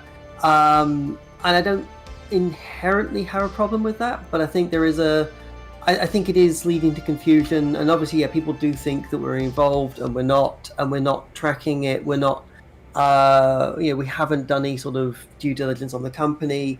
And certainly, I mean, I'm hoping that it's going to turn out that they're doing something really exciting and amazing. Mm-hmm. But, I mean, it is obviously, I don't think it's at all controversial to say that they are using the name Doge One to get attention to their company. They are a company that does startup-y projects, as I understand it, and they will be using it to raise funding for those, unless I'm very mistaken. They come again. They start what kind of projects? So as I understand it, they're either a startup incubator or they are in some other way raising funds for a number of projects. So it's not just Doge One. They look like they're trying to run a number of projects, but it's not really clear at all what these are. I'm actually sort of sitting in a chat, so I'll paste a link to the company and people can look at the website. Or actually, maybe I shouldn't. But yeah, if you Google Geometric Energy Company, yes, you can look at the website, and I think there is a vagueness to what they're doing that I find interesting. Actually, I'm going to jump on a tangent there. Go for it. The other thing that I find really interesting is we've had this other company. I'm not going to name them because it will give them more credit. But people have then decided they're also Dogecoin developers, and I'm a bit, why have you decided that? Because they've just turned up and started pulling in funding. And a bunch of journalists have gone, oh, great, they're developers and they're working in the Dogecoin space. That makes them Dogecoin developers. I went, not as far as we're submitting any code. So I think it's a really good general lesson about, watch out that there are companies out there that want to raise funds. That's not necessarily bad, but be proactive in asking what do they do, what's the goal, how's it going to work, this sort of thing. And I think, particularly in the crypto space, there's a lot of people who, there's a lot of projects and a lot of enthusiasm to just jump into things, and a definite sort of feeling of FOMO, where I would be much more, take it slow, look at what a company is offering and doing, and suddenly, controversially, if another company wants to come on and say they're going to raise funds and then do Dogecoin development, I'm not going to say they can't, but I am going to say to people, understand who the company is, and before you give them your money, think, if they've run off with it, how do I track them down? How do I get that back? I think that would be the two things I say. I mean, I'd love to see someone in a decentralized way just go, actually we're going to do it. We're just going to just do development. And I think it's really interesting because I know some of the community and many of my code contributors would not want to just see an arbitrary team pop up and start doing stuff. But for me, unless that's a viable option, then it's not properly decentralized. So it's important that that's always an option. But then I think I get more excited by the technology, and that's just a different angle on it. Yeah, I have to say, because I did a bit of snooping around in regarding the Geometric Energy Corporation myself, and the first thing I noticed was one of the exact same things that you made note of there. There's a certain level of ambiguity and vagueness about their website and exactly what it is that they do that I find both curious and perplexing and eyebrow raising, frankly. And usually companies that have websites with those particular attributes are often can often be responsible for things that aren't particularly positive. I'll just say that. So, you think that's fair to say? Yes, and I think, in particular, it's something that if the company wants to come back and say, well, actually, we're doing X, Y, Z, then we'd love to see that on the website.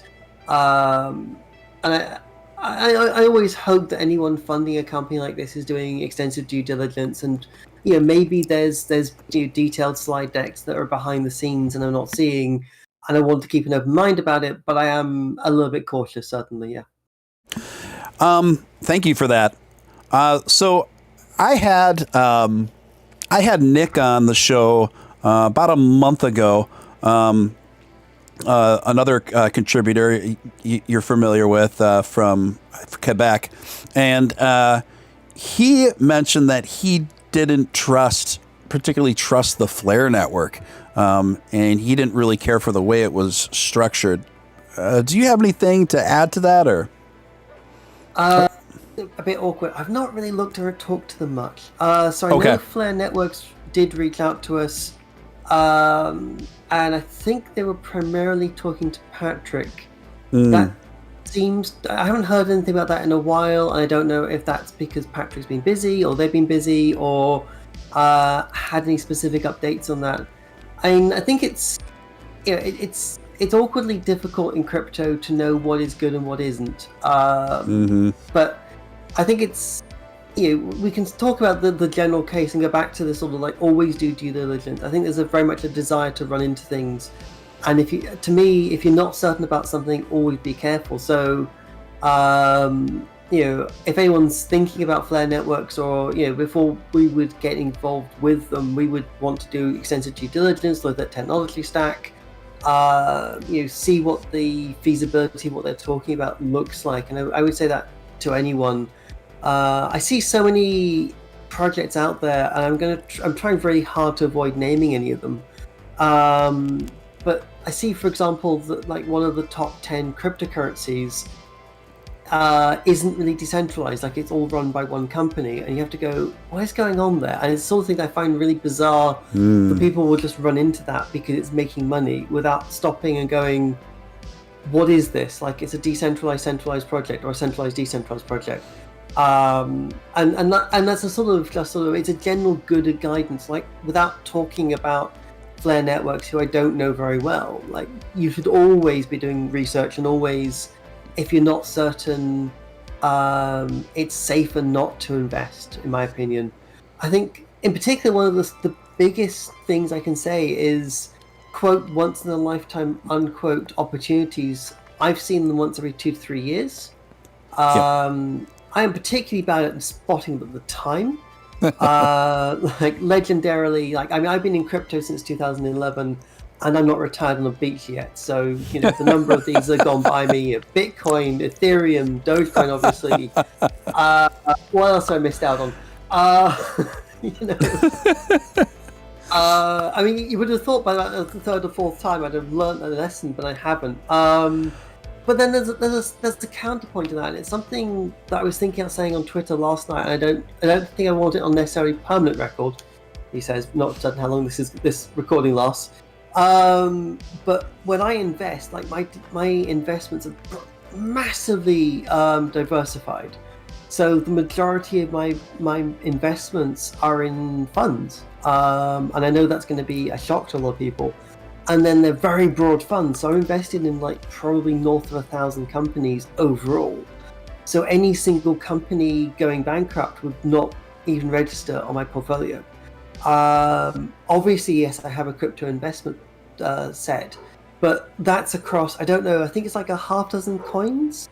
So, you know, if one just randomly shoots up or crashes to zero, I'm not going to suddenly be panicking about it. And I do see this reflected in Twitter, where people go, I'm still holding, and I'm going, it didn't even occur to me to trade right now. Like I buy and then I just forget, and it's a very different model. And again, like I'm not retired on the beach, which is the downside to this, but it does have the upside that when the market dips, I'm a bit, wish I had money spare to buy with, you know. So with that in mind, Ross, would it be maybe fair to say to look at the top 20 cryptos up against which ones you're currently not invested in, and maybe those are the ones to go for?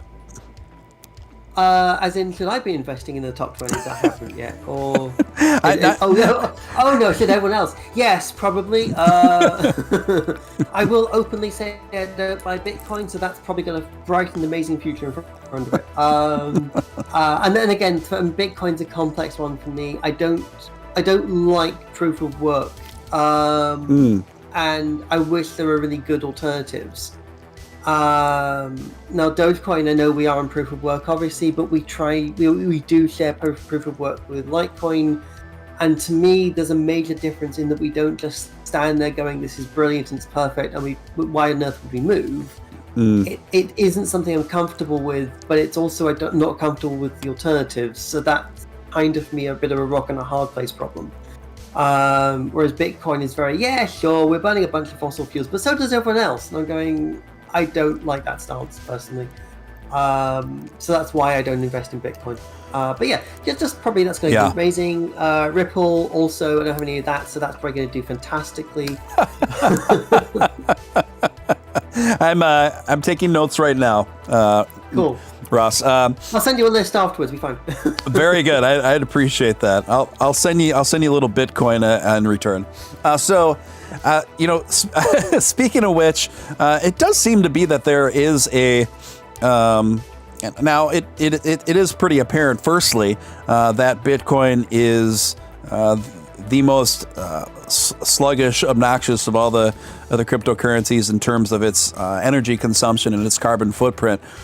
With that in mind, there does seem to be a really aggressive effort towards green mining and more energy efficient Bitcoin mining to the tune of I've heard people speculate that by the end of 2022 that we're going to be looking at about 65% of Bitcoin mining practices will be done in a more greener fashion. With that, assuming that trajectory plays out, would Bitcoin be something you'd be more open to supporting or investing in? Potentially, although I don't see the argument for Bitcoin going to renewables, because to me, the entire thing about Bitcoin is a very libertarian, doing things that make sense for you, and in particular mining, you are going to maximize profitability. People keep adding mining power as the value of Bitcoin goes up, and that's how the security model for it is meant to work. Yes, but I don't see the motivations for miners who you don't know who they are. You have no way of choosing between them. There's no market differentiator. If a miner can get renewables at X dollars, or non-renewables at 0.X dollars, 0.8X dollars, which do you think they're gonna go for? So if I'm wrong, and solar electricity or geothermal, or here's a controversial one, I like nuclear. Ooh. I do too.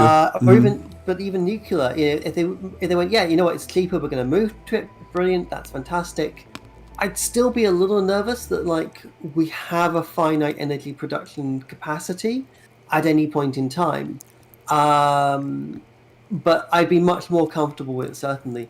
Or even just that. So I think a change in attitude away from it's absolutely fine to it is a regrettable necessity and something that we should be considering. How do we move away, and constantly evaluating proof of stake? And the proof of stake, the very early versions were very simplistic and they had a lot of limitations.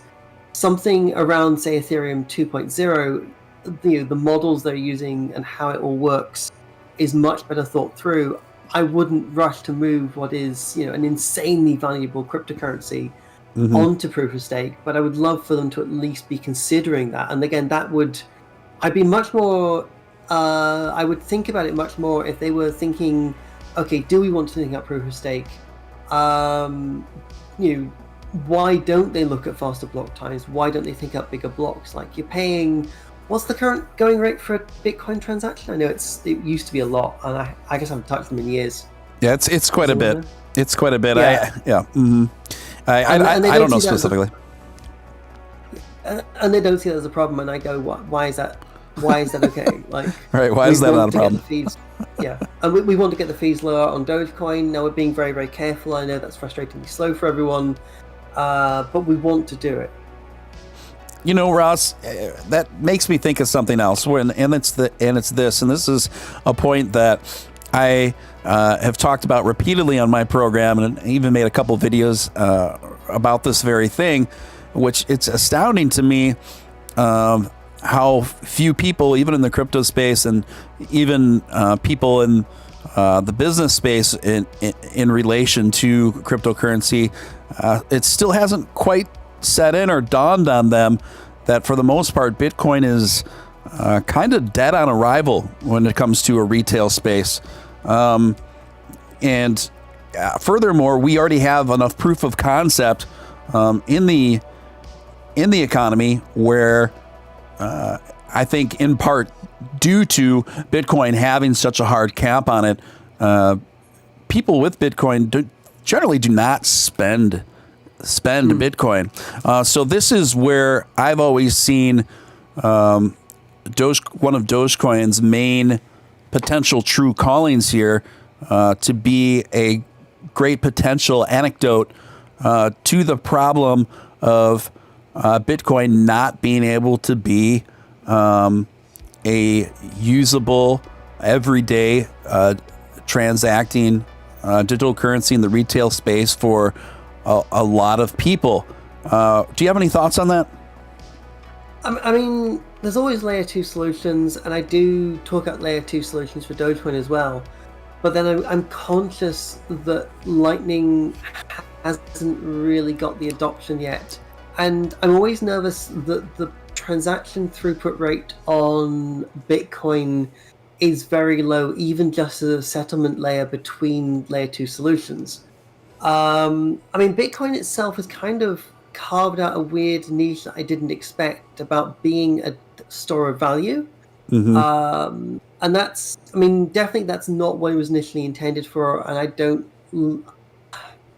It's not something I want, because to me, what you're enabling with a store of value is the people who already have value, who have acquired wealth, to then retain that wealth. Whereas I much more want people who are doing the work to have things, or not even things, but just to be able to make people's lives better. And it's a different model where it is that retention, and it's doing well as a retention of value if that's something you want. It's not where I look to personally. Got it. Are you familiar with the Twitter profile It's All Risky? Sorry, I muted myself to try typing for it a second. I'm aware of the profile. I don't know who they are. I mean, but underneath the hood, like I've seen them tweet. Yeah. But everyone else used to go, everyone's gone, who are they? And I go, I don't know. Yeah. I don't know either. I don't think anybody knows what their gender is either. But I bring this up. Because I wanted your thoughts on it. And It's All Risky's probably watching. I know they are a regular viewer. But I'm pulling up a tweet from It's All Risky from May 15th that says, Elon is choosing Doge because Dogecoin is better than Bitcoin in many fundamental ways. Dogecoin has faster transaction speeds, lower fees, and less environmental impact than Bitcoin. Doge is affordable for regular folks because it's high supply. And Elon Musk responded to that by saying, ideally, Doge speeds up block time times 10, increases block size times 10, and drops fees times 100. Then it wins hands down. What does he specifically mean by that?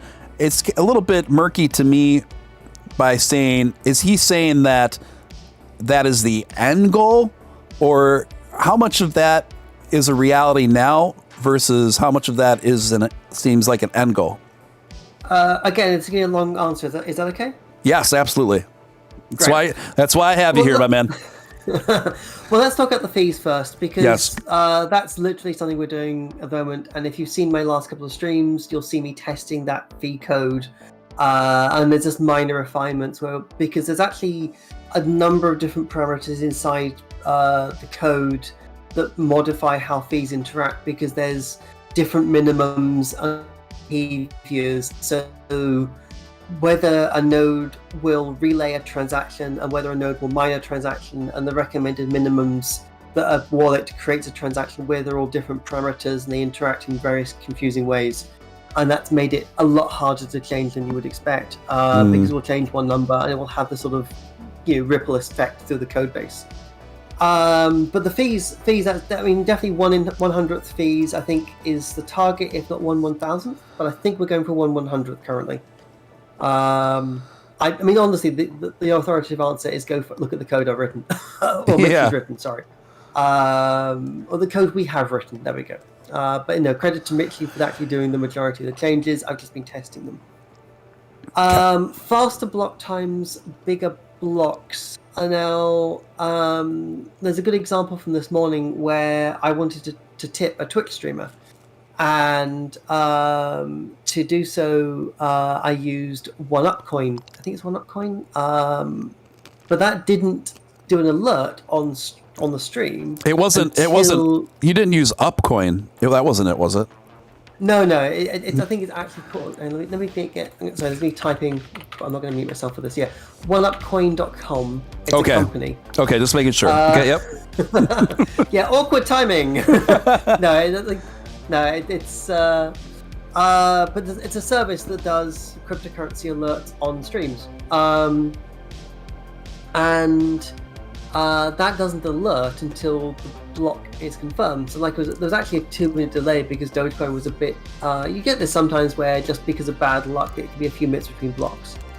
and it's not a good user experience. And similarly, like let's say I want to go grab coffee, so I go down to my nearest coffee shop and I say I'd like a cappuccino, please, and they go excellent. I'd like to pay with Dogecoin, and they go cool. So I then scan the QR code, or we do an NFT. And what's the chip on the back of the phone? I can't remember the thing. NFT is now in my head. Anyway, let's do a QR code as the example. So I paste the QR code, and they see the transaction coming in, but they don't know it's going to come through until that block's confirmed. So if we made the block time 1/10, like 6 seconds, they're going to see a confirmation in a worst case scenario within 30 seconds. That's within making that coffee time period. Whereas currently it might, typically it's under a minute, typically well under a minute, but it can go to a couple of minutes. So that's what Elon is talking about. And then making the blocks bigger so we can get more transactions in. I mean, we're nowhere near packed out blocks right now. We're running at about 20% capacity right now. And obviously, if we made the blocks faster, we would be at 2% capacity. If we made the blocks 10 times bigger, we'd be at 0.2% capacity. So that's where we don't see an urgent pressure for this. Now, Vitalik did a really good counter article, which I think describes a lot of the problem better than I do. But it's something that I wish we had a system analyst to be able to sit down and go, what does this actually look like? What happens if we make it 10x faster and 10x bigger? It does have downsides. It does basically mean we give up on the average user running this on their home computer, which is the downside. Like that's why everyone goes, oh, this is obvious, we should just do it. It's kind of, it's already a lot of disk space and a lot of bandwidth usage. If you make that 100 times, like that's not really practical. You can do it. Like there's nothing stopping you getting like a really big disk dedicated to this, making a server box in your local computer in your house, getting a high-speed personal network connection. Yeah, it'll work. It absolutely will work. Yeah. But it makes it much harder. Whereas right now, I know people love trying to run Dogecoin on a Raspberry Pi. Don't know how the experience goes. Haven't tried it myself in a while. I believe it technically works.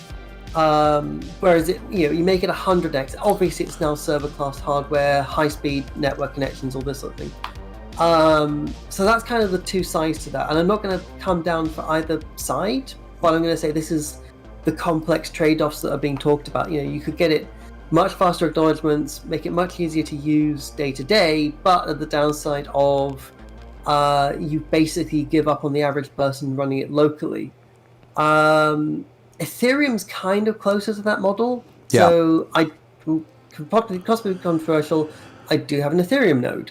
But it is like 10 times the cost of running a Dogecoin node, and this is a rented server, and it is something that just accepts it needs to use more resource, so it takes more memory, it takes a lot more disk space, it is higher CPU usage, and it is different trade-offs. Gotcha. I'd love to have energy to do the analysis. But for now, there are no intent. I should conclude somewhere.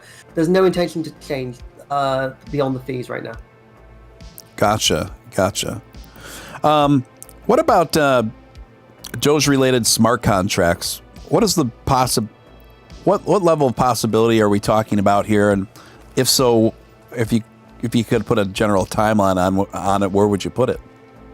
So this partly goes back to the Doge Ethereum bridge, because if you want full smart contracts, I think that's the simplest way to do it, because you've got this massive Ethereum ecosystem, you've got experienced developers, and you, particularly with smart contracts, you look back at the early days of Ethereum and you think how many things broke because we had inexperienced developers. But there is also a really cool, really fun project going on with I know it's Hell Addict. Nick, there we go. I was going to, what's his actual name? Nick and Katz and Malin. Yep. Where they are building a form of smart contracts into the existing chain. So they are saying if you do XYZ, doing XYZ on a contract. Sorry, let me sort out my thoughts a second. So let me step back. When you build a transaction on Dogecoin, normally there's a bit of text in it that says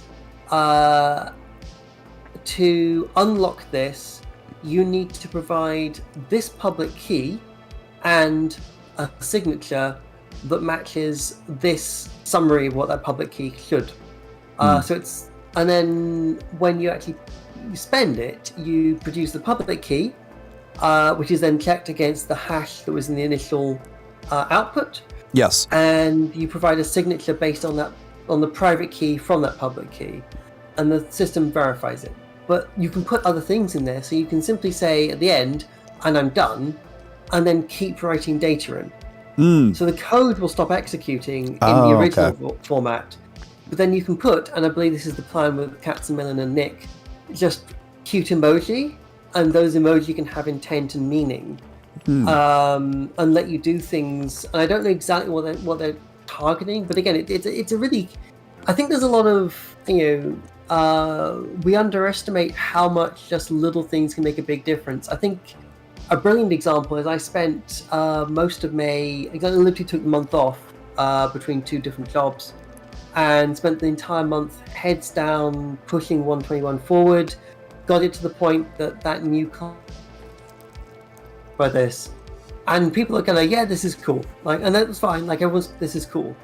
And then we say we're reducing fees by 1/100th, and it's an incredible response. Like there's fireworks, arenas full of people cheering, and I'm going, yeah, we sometimes underestimate like getting something that's cool and interesting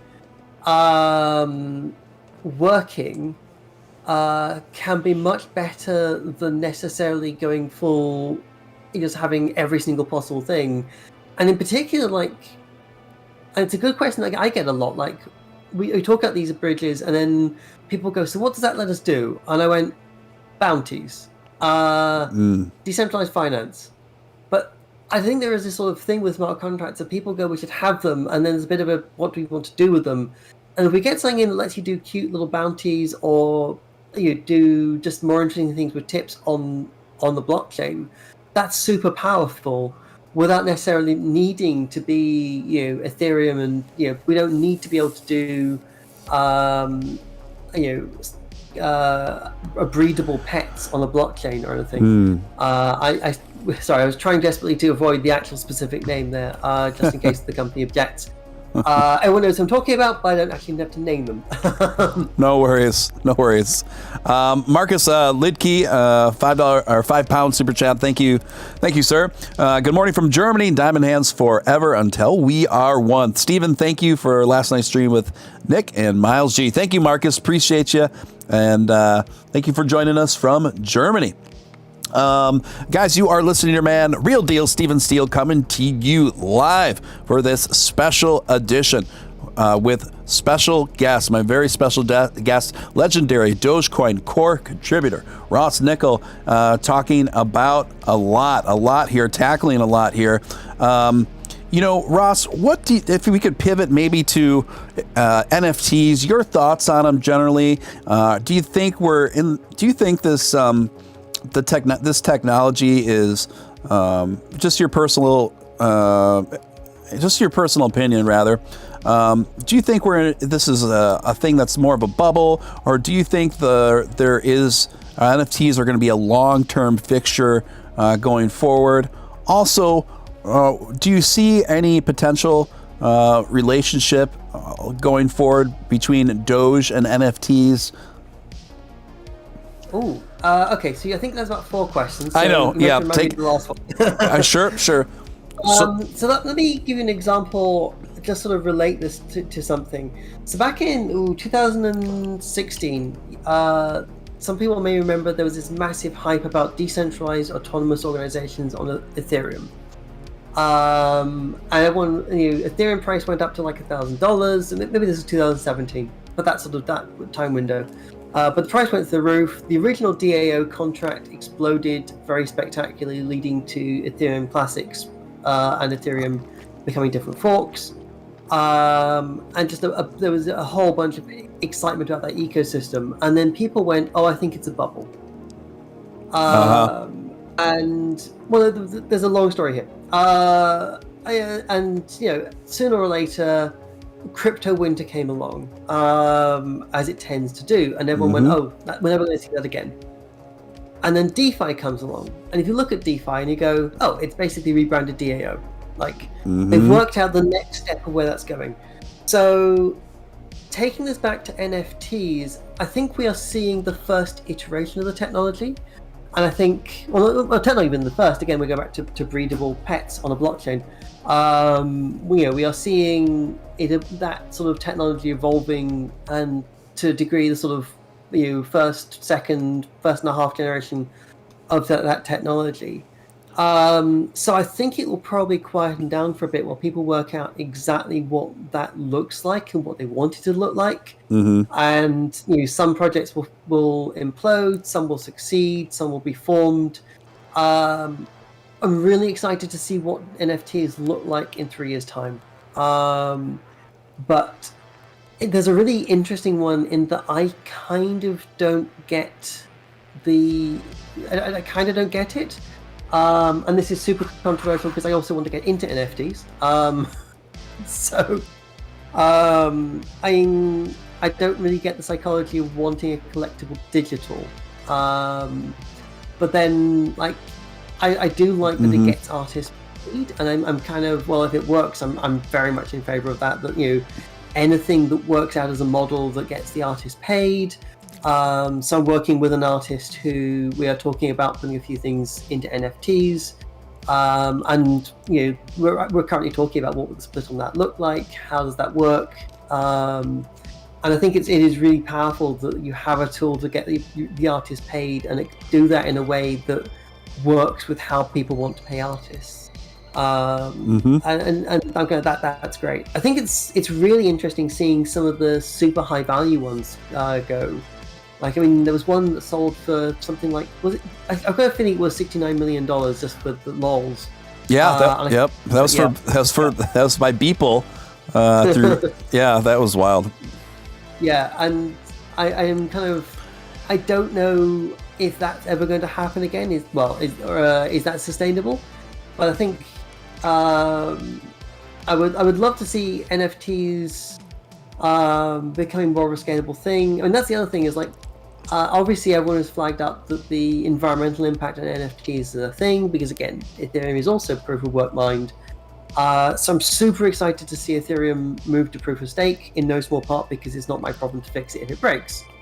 Don't think it will, but again, I don't have to do the maintenance on that.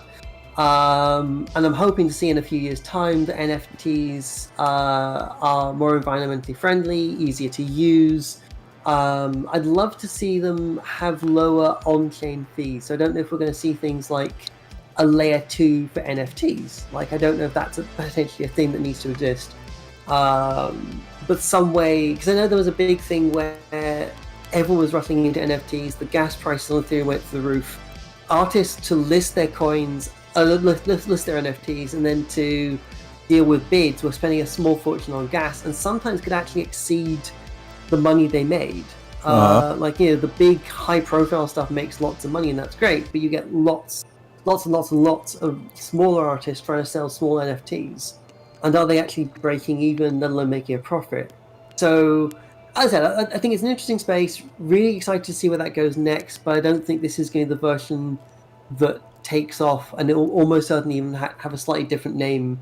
The way DAO and DeFi isn't quite the same. And actually, before DAO, there was Counterparty on Bitcoin. If you go back long enough, there's always a path these things evolve over. So I'm excited to see what it does next.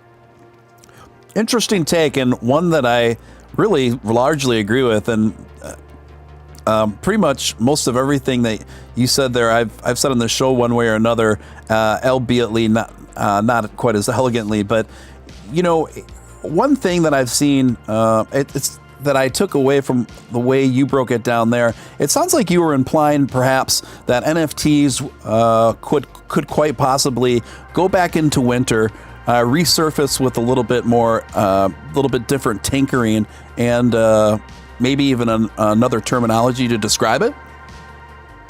Yeah, exactly. I mean, and again, this is just sort of the experience I've seen with so many crypto projects, and I think Counterparty going to DAO to becoming DeFi is a way of seeing that. And there's sort of, there are things roll along, they change, they evolve, and I don't know if NFTs as we see them currently is going to be the final form. I don't even know if DeFi is the final form of DeFi. Maybe there's something else that will be out in 4 years' time. We'll be going, oh, of course, this is much better and does these amazing things that no one thought of until it happened, and then it was obvious. Right. Yeah. Yeah, that's interesting. I guess that's the only aspect I hadn't considered in regard to NFTs. It's my instinct that this is right now what we've been experiencing is a bubble. I don't think it's sustainable in terms of the amount of money people have been shelling out for them, even among the most valuable artists within there. Me personally, I share this just my personal taste. I really don't have a penchant for collecting them for myself. I have my favorite medium for collection is vintage oil paintings, or what I like, impressionism, things like that. But it's just a personal taste. I think people are working on kind of fine-tuning framing the NFTs physically onto walls and things like that. So I don't think they're going away by any means. Listening to you draw parallels between NFTs going into winter and Bitcoin going into winter, I think are apt, especially for someone like you who is considered seasoned in somebody who's more seasoned in cryptocurrency, something that's a relatively very new industry compared to most others. You've seen these twists and turns, right? Whereas most people that are watching the show, and most people that in Doge right now are, I would guess to say 2 years or younger with their involvement in cryptocurrency. So right now, Ross, the general sentiment is a lot of people are kind of discouraged right now. They're wondering if cryptocurrency is even going to be a thing going into the future, just because of how the market's been doing recently and where it looks like it may head into even more of a downturn potentially. What are your thoughts on, what would you say to folks like that? And given what you and I guess how would you reference that going forward in light of what you've seen in the past with the market? I mean, the thing I would say is think back to what brought you into the market, because I hope people are looking at projects and thinking how they would be used and where they see them going in the long term. Yes. And then they should be able to go, okay, well, I see that this is still the roadmap and the plan. I mean, the other thing to do is just go to CoinGecko, open up the Bitcoin chart and zoom out to 10 years and go, oh, it just does this every 3 years. It's kind of a certain cycle. Right. I mean, Billy's actually been posting some really good charts on this. Some of them have adorable little dojis on them. But of that sort of overhype cycle, and then there's a crash because so I am not an economic, I can't pronounce words today. Not an economist, nor a financial advisor. I'm not qualified to be either. And that's important to add here.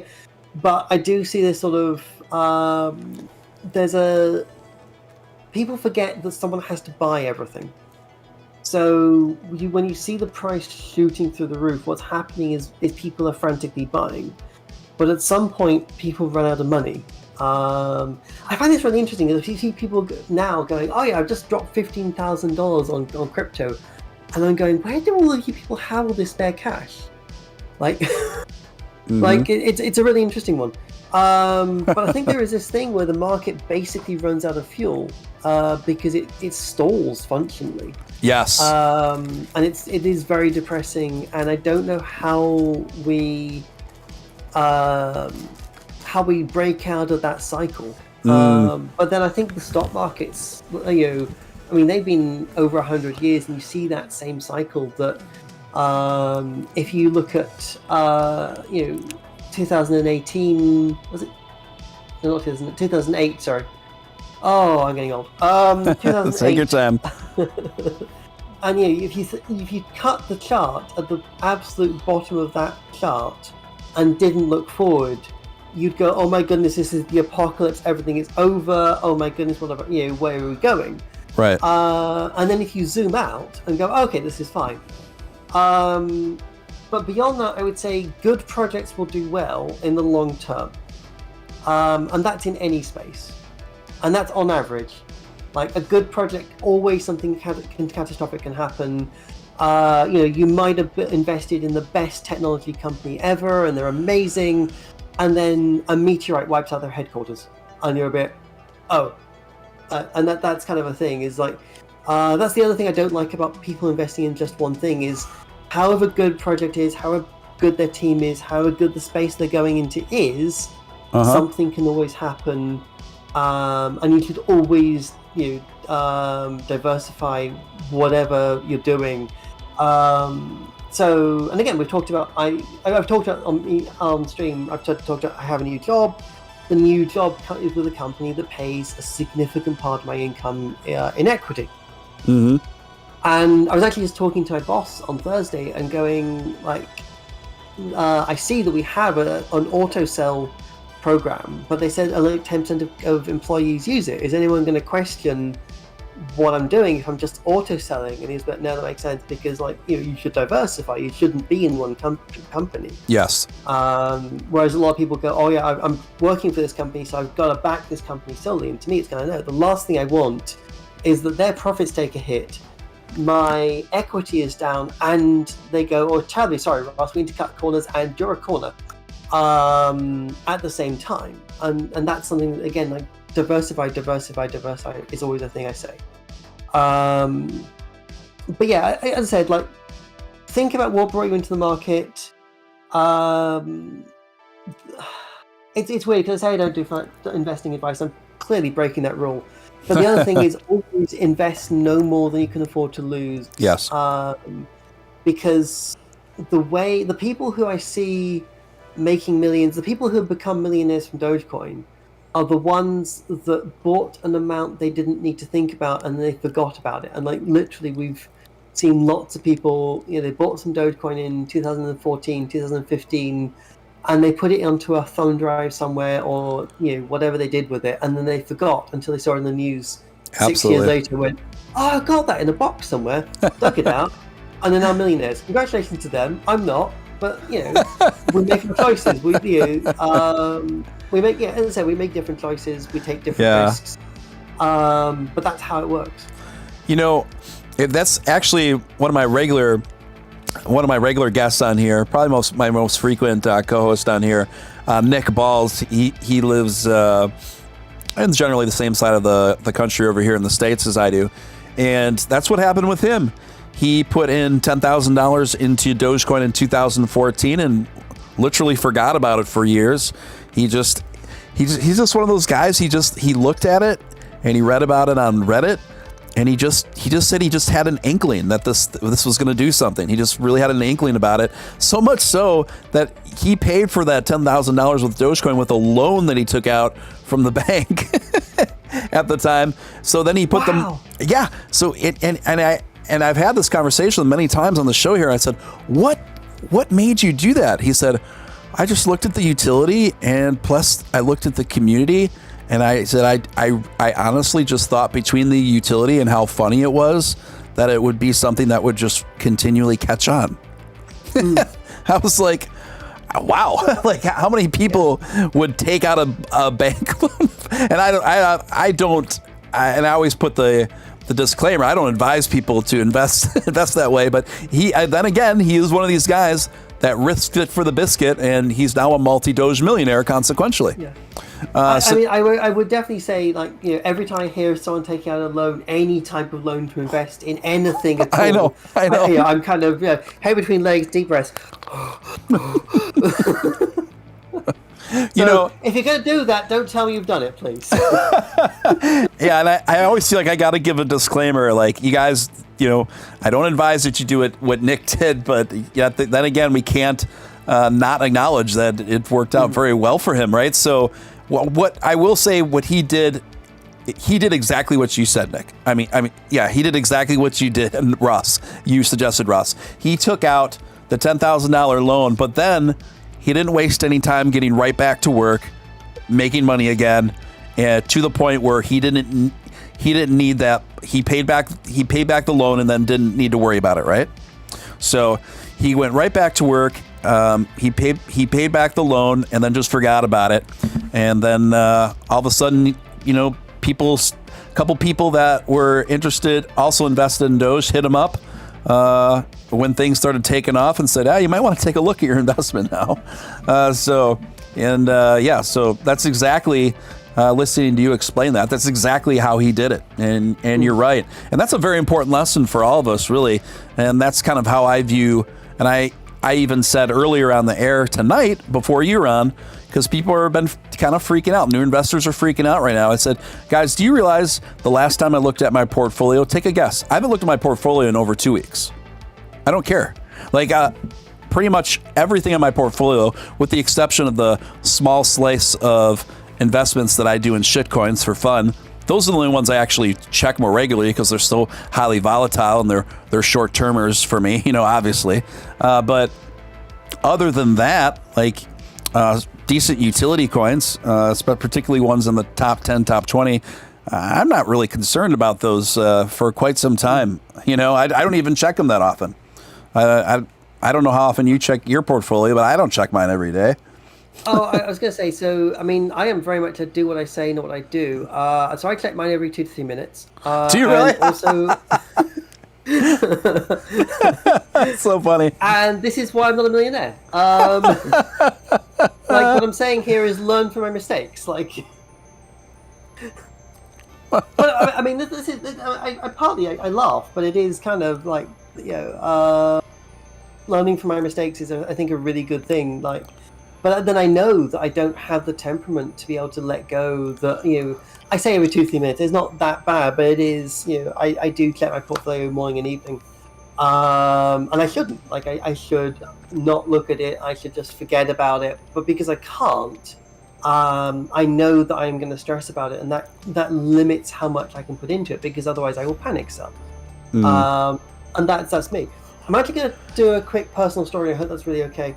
By all means. I think it's something worth talking about when people also talk about putting $10,000 in, and I think it's something that's kind of important to me. It's important to why I want Dogecoin to be not just for the rich, and I think that's a big thing.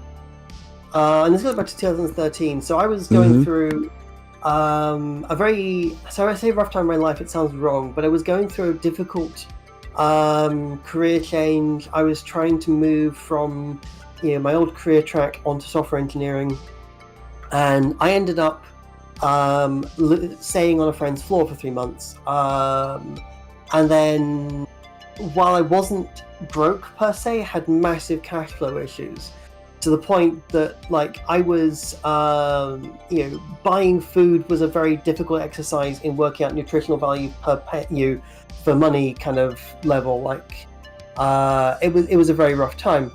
And this actually is where I sold my first Bitcoins for $20 each. Also a fun story. But I think it's something I wanted to say, because I think unless you've been through that experience, you don't realize how bad things can get. But equally, we see people going, I bought $10,000, I bought X thousand dollars. But it's very much worth emphasizing that having what you can, like I could have actually lived without the money I sold my Bitcoins for. And if I'd held on to them, like, I wouldn't be a millionaire, but I had a handful of them, and I'd have made a fortune. And I think, again, there's just a few things in there, but it is, I don't want cryptocurrency to be for the rich. I want it to be for everyone, and I want people to remember to invest safely. Don't get the idea it has to be a lot. There's another story I like to tell, actually, a bit of a cheerier one, but even a bit more tragic. Well, cheerier, more of a lesson. Back in 2016, Yes. I gave a friend of mine £5 worth of Ethereum. And at the time, Ethereum is about £1 a go. So I gave her 5 Ethereum. And she then lost the keys. But it's a very good example, I know. But it's a very good example of, at the time, if she bought 5 Ethereum, someone had bought 5 Ethereum, they would now have 10,000. Is it 10,000? Is it $2,000 now? Right. Yeah. Right now, it'd be a little over 10,000. Yeah, they'd have $10,000, and that's a huge return on investment. And then they take that and put that into something else, and there's this eagerness to go. I must be a millionaire in the next 3 months. Right. It's kind of, no, take a long-term view. Put £5 into something, if that's the level you can forget about. Because I've got a few £5 investments, and when I talk about a diversified crypto portfolio, there's a bundle in there that I have basically nothing in. And if in 10 years' time they've gone, 1,000x, great. I've got enough to then buy my next investment with. Yes. And then, for me, it's all. I just want to retire to a beach. Like I say this a lot, but I genuinely do. Yes. If I had anything like the money people think I did, I would be doing this on this podcast for a beach rather than. Yes. I feel you. Yeah, I feel you. Mm-hmm. Yeah, I can relate. A sunny island is my end goal as well. If I ever reach to the financial situation to do that. Ross, if it's all right, something I do with my guests from time to time, I'm going to just fire a series of short, quick questions at you. They're very innocuous, lighthearted questions, and you can give me the first thing that comes to mind. Okay. All right. And people, the audience always enjoys this kind of stuff. Ross, what is your one of your favorite snacks? Ooh, snacks. I actually like yogurt, so I'm currently on a bit of a health kick, so I'm eating a lot of yogurt. Oh, very good. Get those probiotics. Favorite 80s movie? Blade Runner's 80s, isn't it? Yeah. Blade Runner is literally my favorite film. The original Blade Runner. Yeah, so great. Look at these 7 million different cuts of it. Yeah, exactly. Oh my gosh. Blade Runner, I have a box set that has like literally an absurd amount of DVDs in it. It's like 10 DVDs deep. And it's super nerdy, and it goes into just a lot of extensive play-by-plays in the making of Blade Runner with Ridley Scott, and it's so fascinating. I wish we were neighbors, and I could just like walk over and lend it to you for a few days, because I think you just love it. So it's okay. I think I had the Blu-ray equivalent of that one. You really? Do you know what I'm talking about? Yeah, because I remember I've got like 7 different cuts of it, and I was a bit, this is getting ridiculous. Like the original theatrical, director's cut, final cut, final cut. Final cut really no seriously this time. I can't remember, but there's a whole bunch of different cuts of it, and I'm just no seriously this time. Movie. Like, friends come over and go, "To what Blade Runner?" I go, "Great, pick a disc, any disc." I like no seriously this time. Yeah. Well, there's this. One of the discs that I have in this box set features a lot of extensive interviews with the cast, and a recurring theme with all of the cast in this extra was that during the making of Blade Runner, they considered Ridley Scott to be an absolutely brutal tyrant and very mean. And they all pretty much drew this conclusion, and they hated him during the filming of it. They absolutely loathed him, hated him. They thought he was a terrible person and an absolute tyrant. But then they realized, walking out of the premiere, and none of the cast was permitted to see any clips or any parts of the movie or any previews. The cast, during the premiere of Blade Runner is when the first time any of the cast was able to see any of the movie, right? Mm-hmm. And I'm not certain, but I'm going to take your view on that. I believe you're right. What's that? You I don't know- actually know, but I'm going to take it on trust. I'm going, like I know. I have no idea. I'm just going on what in this DVD extra that I got. So what they realized is all of the actors, all the cast, as they were leaving the premiere after they first saw this piece for the first time, then they all realized exactly why Ridley Scott behaved the way he did and understood it. It all became clear, like, okay, his actions were justified, his behavior is understandable because he had a certain budget and he had a certain timeline, and he knew he didn't have any time or money to waste, and in order to accomplish the absolute masterpiece that he did, he didn't have 1 second of time to fuck around with. You know what I mean? And so that's why he was so hard on the actors, is because he had a budget and he had a timeline and he had such a strong vision that required complete and total focus with no room for horsing around in order to pull it off. You know what I mean? And you know, when you look at it, it really does come across that way. I think a lot of what makes Blade Runner so attractive is those big brooding landscapes and like the lighting. Ridley Scott's lighting in a lot of his 80s movies has that like it has like beams of light that kind of shoot through like windowsills and like fans or like Venetian blind looking things. Do you know what I'm talking about? Yeah. And obviously there's the massive opening scene, and you got that, all very moody. There's actually a link I'll send you after this. I was looking at apartments because I'm looking at moving, and there's one that actually reminded me weirdly of Blade Runner. I'll send you the link. It's not one I would live in because I think you would go insane, because it's a very dark. It's a relatively small space because again it's that sort of almost futuristic. No one can afford space anymore style. And it's also a very dark theme, so it looks stunning in photos, but I think you'd lost 3 days in it before going insane. But I'll send you a link after. Yeah, I'd love to see it. You know, I'd love to get your thoughts on this, but I've noticed for me personally, a common reoccurring theme for many of my favorite films are ones that breathe, that don't necessarily have to have dialogue going at all times, and have like good orchestral instrumental music, and just kind of let the cinematography and the vibe speak for itself. You know what I mean?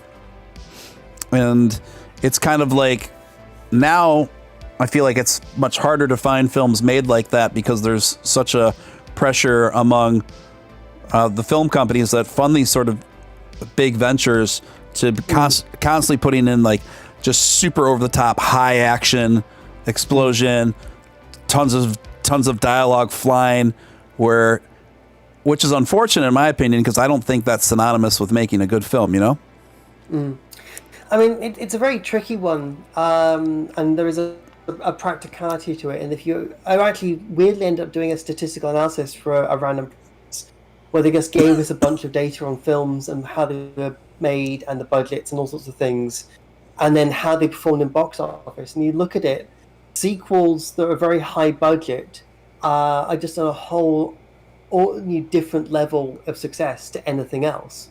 And you have to go, well, so partly this is just a practicality. And I think it's difficult because like we need to convince all of the audiences to go see more creative stuff if we want them to do more of that, and it's difficult to do that as an individual thing.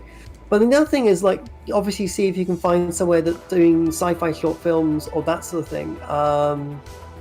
So in London there is certainly there used to be a sci-fi festival that would happen, and they'd run some films that are actual full length, a lot of shorts that were kind of cool, and they're very weird. But then I think that's kind of cool, and I think if you can let go of that need for the latest special effects and everything, and just get into seeing something deeply different, that's very cool.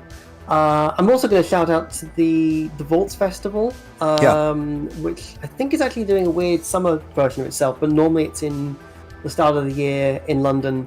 and that's a festival for all sorts of creative arts, and they do plays, and they're put on basically a shoestring or less budget, but they come out with some deeply interesting and weird stuff. And I remember seeing basically a variation of the thing, but done entirely as a play, and then how you do weird shape-shifting alien thing, but you don't have any props at all. Wow. Because who has budget? Was very bizarre, and there's a lot of lighting tricks. I saw, what was the other one? A feminist detective noir. Oh, that was great for the fact that I, without thinking about the fact I was in a very small performance, just sat down in the front row, and then didn't realize there would be audience engagement parts, and nobody else in the front row was willing to actually get on the stage and do the audience participation parts. So there's like one of 3 men in the entire theatre. I was the one that ended up on the stage doing all the audience participation. It was a bit, what have I put myself into this time? But yeah, and it depends where you are. But I mean, it's one of the things I love actually about being in a big city, and it's one of the things that, when I get to my beach, I will miss it unless the beach is next to London. Is that sort of bizarre, arty things going on. I'm also going to shout out to a comedian called Elf Lyons, who, if she ever hears this, will probably be really confused what the heck's going on. But he does some really bizarre stuff, like a one-woman show of Swan Lake, but done in a clown style. Wow. And it's, indescribable is how I'm going to call that. I think I haven't seen it, but I think that's probably the best. That's probably the best adjective for it. You're in London, yeah? Yeah. Do you recall? I've spent a bit of time in London. Do you recall a club that's closed down a few years ago, but it's kind of a fixture around there in the drag scene, as I understand, Madame Jojo's? I don't. I mean, I don't know a lot of clubs around London. Sadly. Yeah. Oh, okay. Yeah, I just remember one time I was in my travels. I was in London for one of the times I was in London for about a week, and I was at a cafe, and I met a young lady that was also on vacation like me. She was from France, and then we ended up hanging out the whole day. And then at night we went to a spot called Madame Jojo's, and it was a drag club. But the extra cherry on top of it made it particularly interesting was once we sat down, there's a band that was about to begin, and it began by slowly. It was like a half moon stage that started to swivel open, facing the audience, and on it was an all female bossa nova band covering Joy Division. And it was it was really a memorable experience. I was just like, wow, the combination of all these things together is just pretty extraordinary. I'll never forget that. But anyway, moving forward, let's blitz through a couple more of these, Russ. And someone asked me a couple of people asked me to ask you this question. What's your favorite color? Oh, I think I answered in the chat already. Doge yellow. Doge yellow, perfect answer. Yes. iPhone or Android? Ooh, Android. All right. It's a really funny story actually, because I bought an iPhone back at the iPhone 1, and then it basically fell out with Apple about the time they sent out an OS update without having the servers to handle re-authenticating all the devices afterwards. And I wasn't annoyed that they hadn't put enough hardware in place to support the load, but the idea that my phone had to be re-provisioned afterwards I found ridiculous, and I moved to Android, and I just never happened to move back. I just so also a really interesting lesson actually in such a small thing that shouldn't make a big difference has then led to my phone buying choices for like a decade now. And it's a very interesting point. If anyone tells you, "Oh, that's not a big thing. Why do we care about this thing?" It's kind of, well, yeah, it can actually make a massive ripple effect. Yeah. It's one of these things where I am about ready to convert to Android finally after being an Apple loyalist for forever. I mean, since the first iPhone came out. But the only reason why I remained tethered to Apple is because I make music. I'm a part-time recording artist, so I've been using Logic forever, and also I build song templates on GarageBand on my iPhone, and then I easily bounce them over to Logic to further work on them. That's literally the only reason why I've maintained iPhone. But even at that, I'm just so done with this. I'm so done. So I'm ready to make the leap. What's your favorite season out of the 4 seasons, Ross? I'm a big fan of autumn. Go ahead. Summer is too hot. I quite like winter. I actually do. I miss living somewhere that gets snow. Like, snow can be really pretty when I don't have to deal with it. London, I don't know if you're aware of this, is absolutely hilarious in snow because 3 flakes fall and the entire city locks down because it just has no provisioning for getting snow. And everyone goes, why is this? It's kind of, well, actually, because it happens 1 in 10 years. So we could spend massive amounts being ready for it every time, or except a 2-day shutdown 1 in 10 years, and it's just more cost effective this way. But yeah, autumn. So you got the nice crisp leaves. It's not too hot, not too cool. So yeah, I'm a big fan of autumn. Right on. Yeah, I would have to. Or fall for the Americans. I'm going. Yeah, fall. Yeah, fall. Yeah, fall is my favorite too. I'm in the minority of people. We actually get quite a bit of snow in my part of the country here, and I'm in a minority of people that actually I don't mind winter at all. I quite like the snow, but I guess fall would be my favorite too. Let me get to the super chat, then I'll get back to the questions. Christopher Earl, $5 super chat. Thank you, Chris. Appreciate you, man. Ross, what are the upcoming milestones in development, and any you heard it here first? Okay. Sorry, I'm actually also reading the chat and going, I see where the punctuation is effectively right. in that. Okay, so this actually goes back to the thing I said earlier, and there's actually someone added a follow-on question I wanted to clarify, and it just went past. It's a good point to come back to that. So there's a separate team that some of us are the contributors, but there's also a few external advisors, and we're trying to build a roadmap because to be able to make it clear where we're going. And I'm hoping we will have more to announce on that in the next 2 weeks. And that's as much as I can say today. But to be fair, the 2-week deadline, and being able to, I was told I can say that 15 minutes before this podcast, so that is technically you heard it here first. I would say watch my Twitter, because whatever happens, I'll be retweeting it. I imagine it will be coming off someone else's first, but I will then retweet when we have news. And as I said, that I have to emphasize that's not the Dogecoin contributors as they currently are. It's a new group trying to set up a roadmap and get going. I see. And how is that going in terms of finding the right folks, qualifications wise, to expand the development team? So, we don't look for a CV or a resume. We basically see what someone is raising in terms of code. Is it good? Is it tested? A remarkable amount of stuff that we see submitted. Some of it doesn't even compile. Which if someone's making a language fix, I'm a lot more patient for. If they've gone, hey, I've taken this massive translation file and I've edited it to correct a lot of bugs in linguistics, but in doing so they maybe got one or small typos that the file format is not correct anymore. I can in where people haven't compiled the code or run the code, they've gone, oh, this will probably work, and just yeeted it over the fence, metaphorically.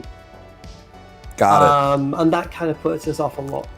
But then there's other people coming in and going, okay, I've done this, here's my testing plan, here's how I know it's good, here's an evaluation of the impact on the ecosystem, and we're going, wow, that's amazing, you've got through all of our tick boxes, that's brilliant. So that's kind of how we would qualify people. But it's also, and I think that's the other thing to say, is part of the reason it's not about the existing contributors. It's about having a group that can be thinking about where is Doge, not where is Doge going, because I don't want it to be there is a group leading it, but Right. can have a group that is doing things and thinking, how do they push Doge forward? How do we have more than just one person as an individual going in their own direction, but have a group working in a direction, and trying to come up with a coherent picture. Yeah. Well stated. Guys, you're listening to your man, Stephen Steele. I am live with Dogecoin core contributor Ross Nicoll. And we're just kind of freestyle at this point. If you have any questions for Ross, feel free to shoot them in the chat. Obviously, super chats are hugely appreciated for the time and efforts put in. And if you're new here, I'd like to personally welcome you. I'm Stephen Steele, and building out a great community here. The channel is just about 3 months old, and would love to have you be a part of this awesome community. So feel free to press subscribe and hit that notification bell. Okay, Ross, next one here. If given a choice between the two, science fiction or westerns? I'm always science fiction. Yeah. At my heart, I'm secretly a mad scientist. And so I used to be in computer science research. That was my first career track, and I love that sort of boundary pushing, what happens kind of thing. Curiously, it's actually I'm in a vaccine trial, and it was been super interesting because that's actually kind of how I'm getting my research kick at the moment, is by volunteering for things and going, what's this do? When's their data? What's this doing? What's in this? Oh, let's play with it. And they're going to go, you're not meant to be that enthusiastic at having experiments injected in you. No, let's do this. So yeah, I get my mad scientist out, but it's fine because I'm testing myself or letting other people test on me. So it's all good. And is that something that's you're currently participated in? Yes, yeah.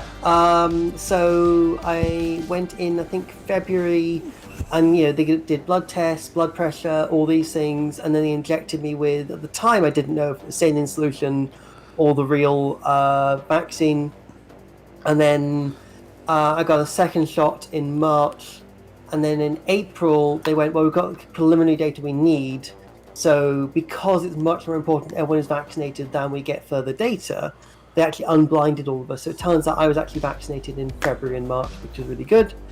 And that is the Ensemble 2 trial, if anyone wants to look it up. It is the Johnson & Johnson vaccine in a 2-shot dosage. Okay, so you weren't the one with one of the folks that got the placebo. Correct. Okay. And there was this really funny thing actually where when they got to the point of unblinding us and telling us what we got, they went, so what do you think you got? I went, well, either the real vaccine or we have to seriously talk about a reaction to saline solution, because I felt like, I got basically micro flu for 24 hours after the first shot. So I was a bit, if that's my reaction to saline solution, I have a number of questions, but no, fortunately, I had got the actual vaccine. I'm also going to say, do get your vaccine, everyone. It may not be the most fun thing ever, but it's still a lot better than the alternative. And everyone, because I see some people go, oh, I don't really inject with an experiment. I just go, one, you're not. I literally volunteered for that, so you don't have to.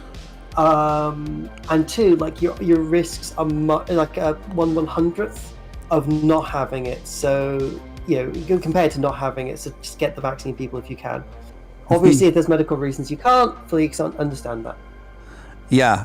It's it's so interesting to me because I have several really close friends in the UK, and then pairing that with the cultural climate in America, and I'm not going to inject no pun intended, I'm not going to inject myself in this debate, but it's just interesting to see how in the United Kingdom there's virtually little to no debate about it. In America, it's definitely more of a contentious one.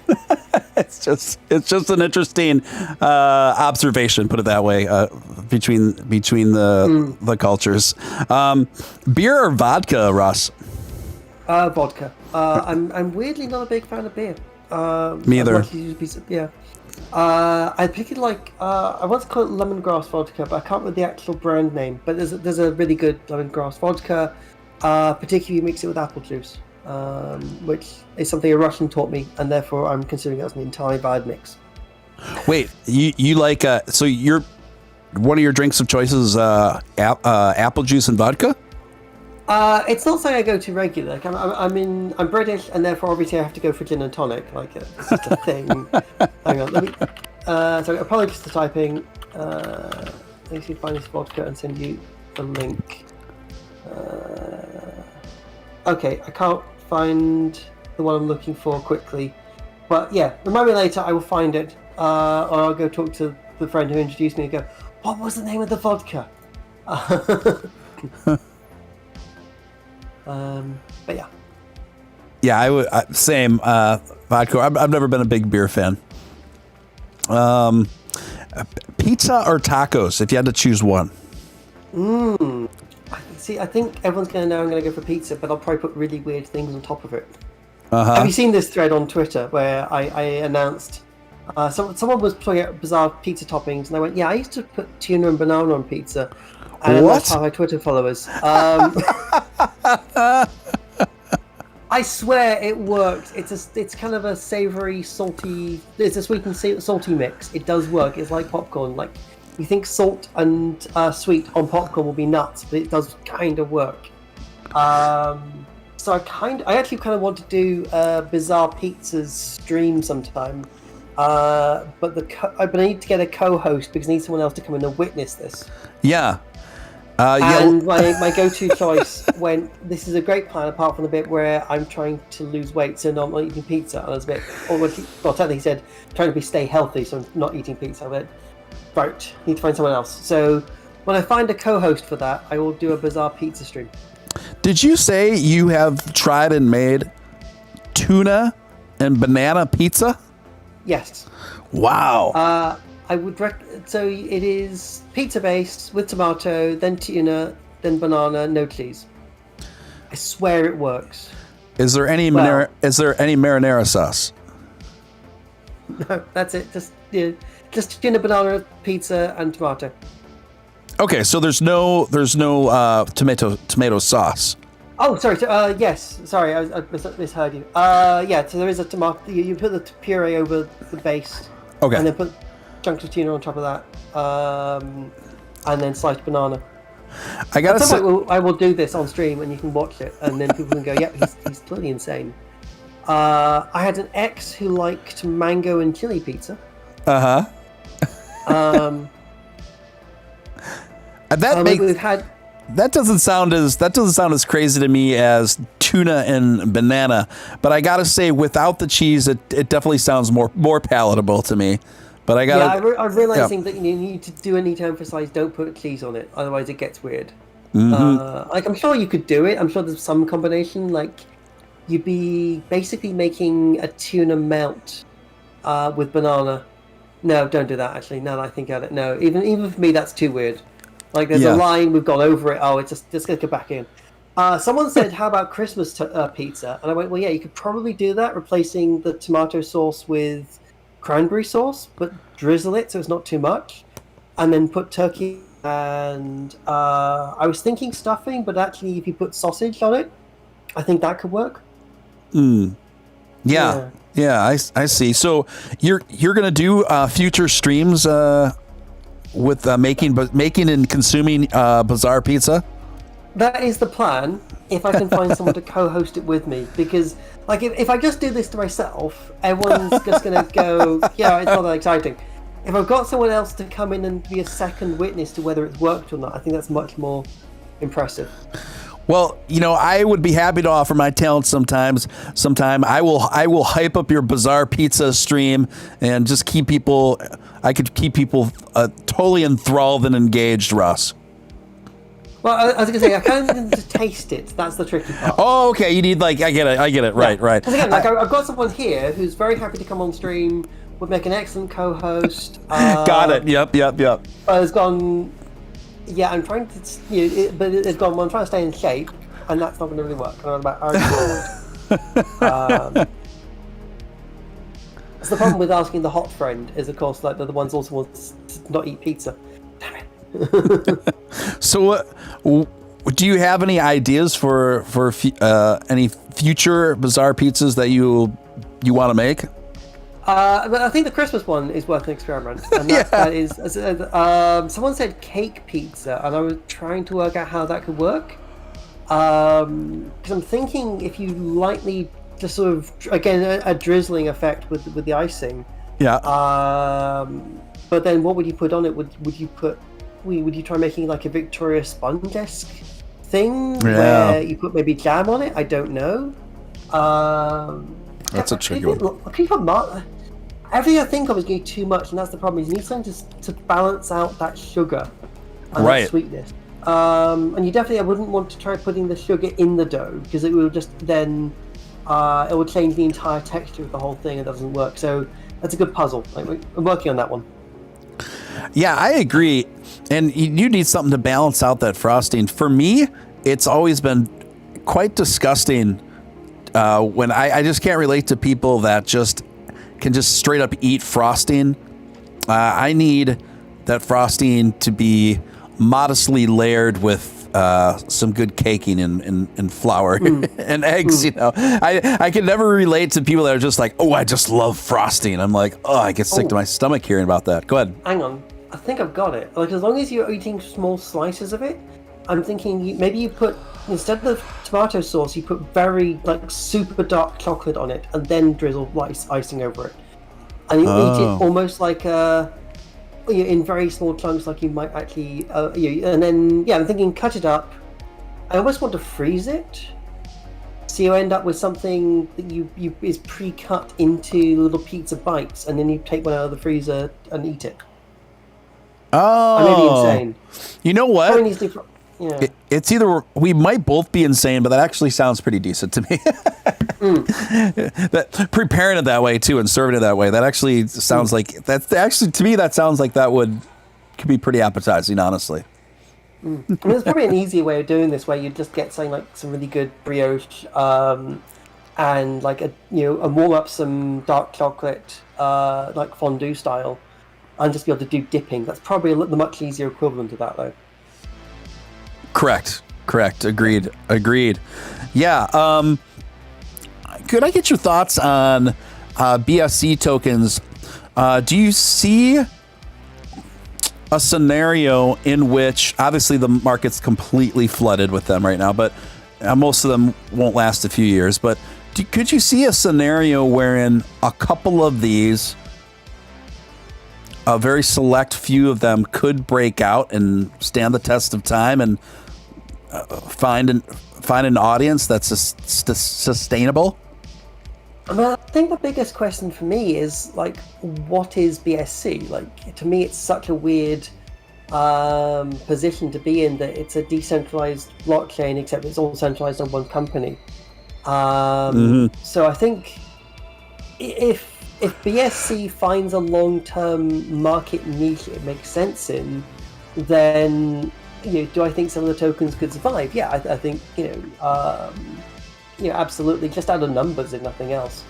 And like the number of things that they're quite happily wandering around the Ethereum ecosystem with their own small, weird, niche audiences, but they're happy doing that is incredible. And the number of, even going back to some of the original blockchains, I know Nicoll is still out there, for example. Like, once a token exists on its own blockchain or another one,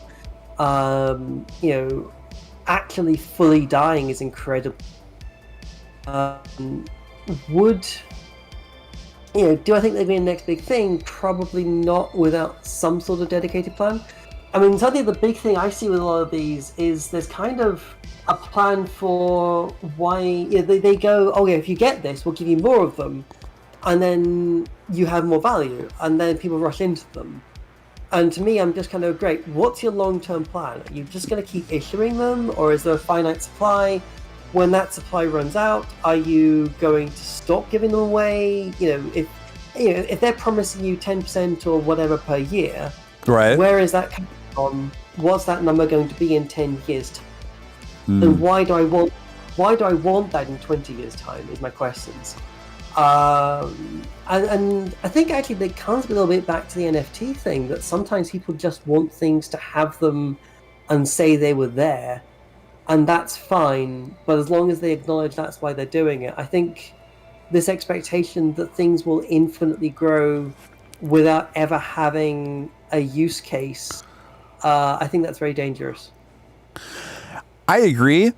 However, could you see a scenario in which a few of them that are particularly more clever than the others could parlay this sort of thing into a lifestyle brand that could sustain itself and become a thing long term?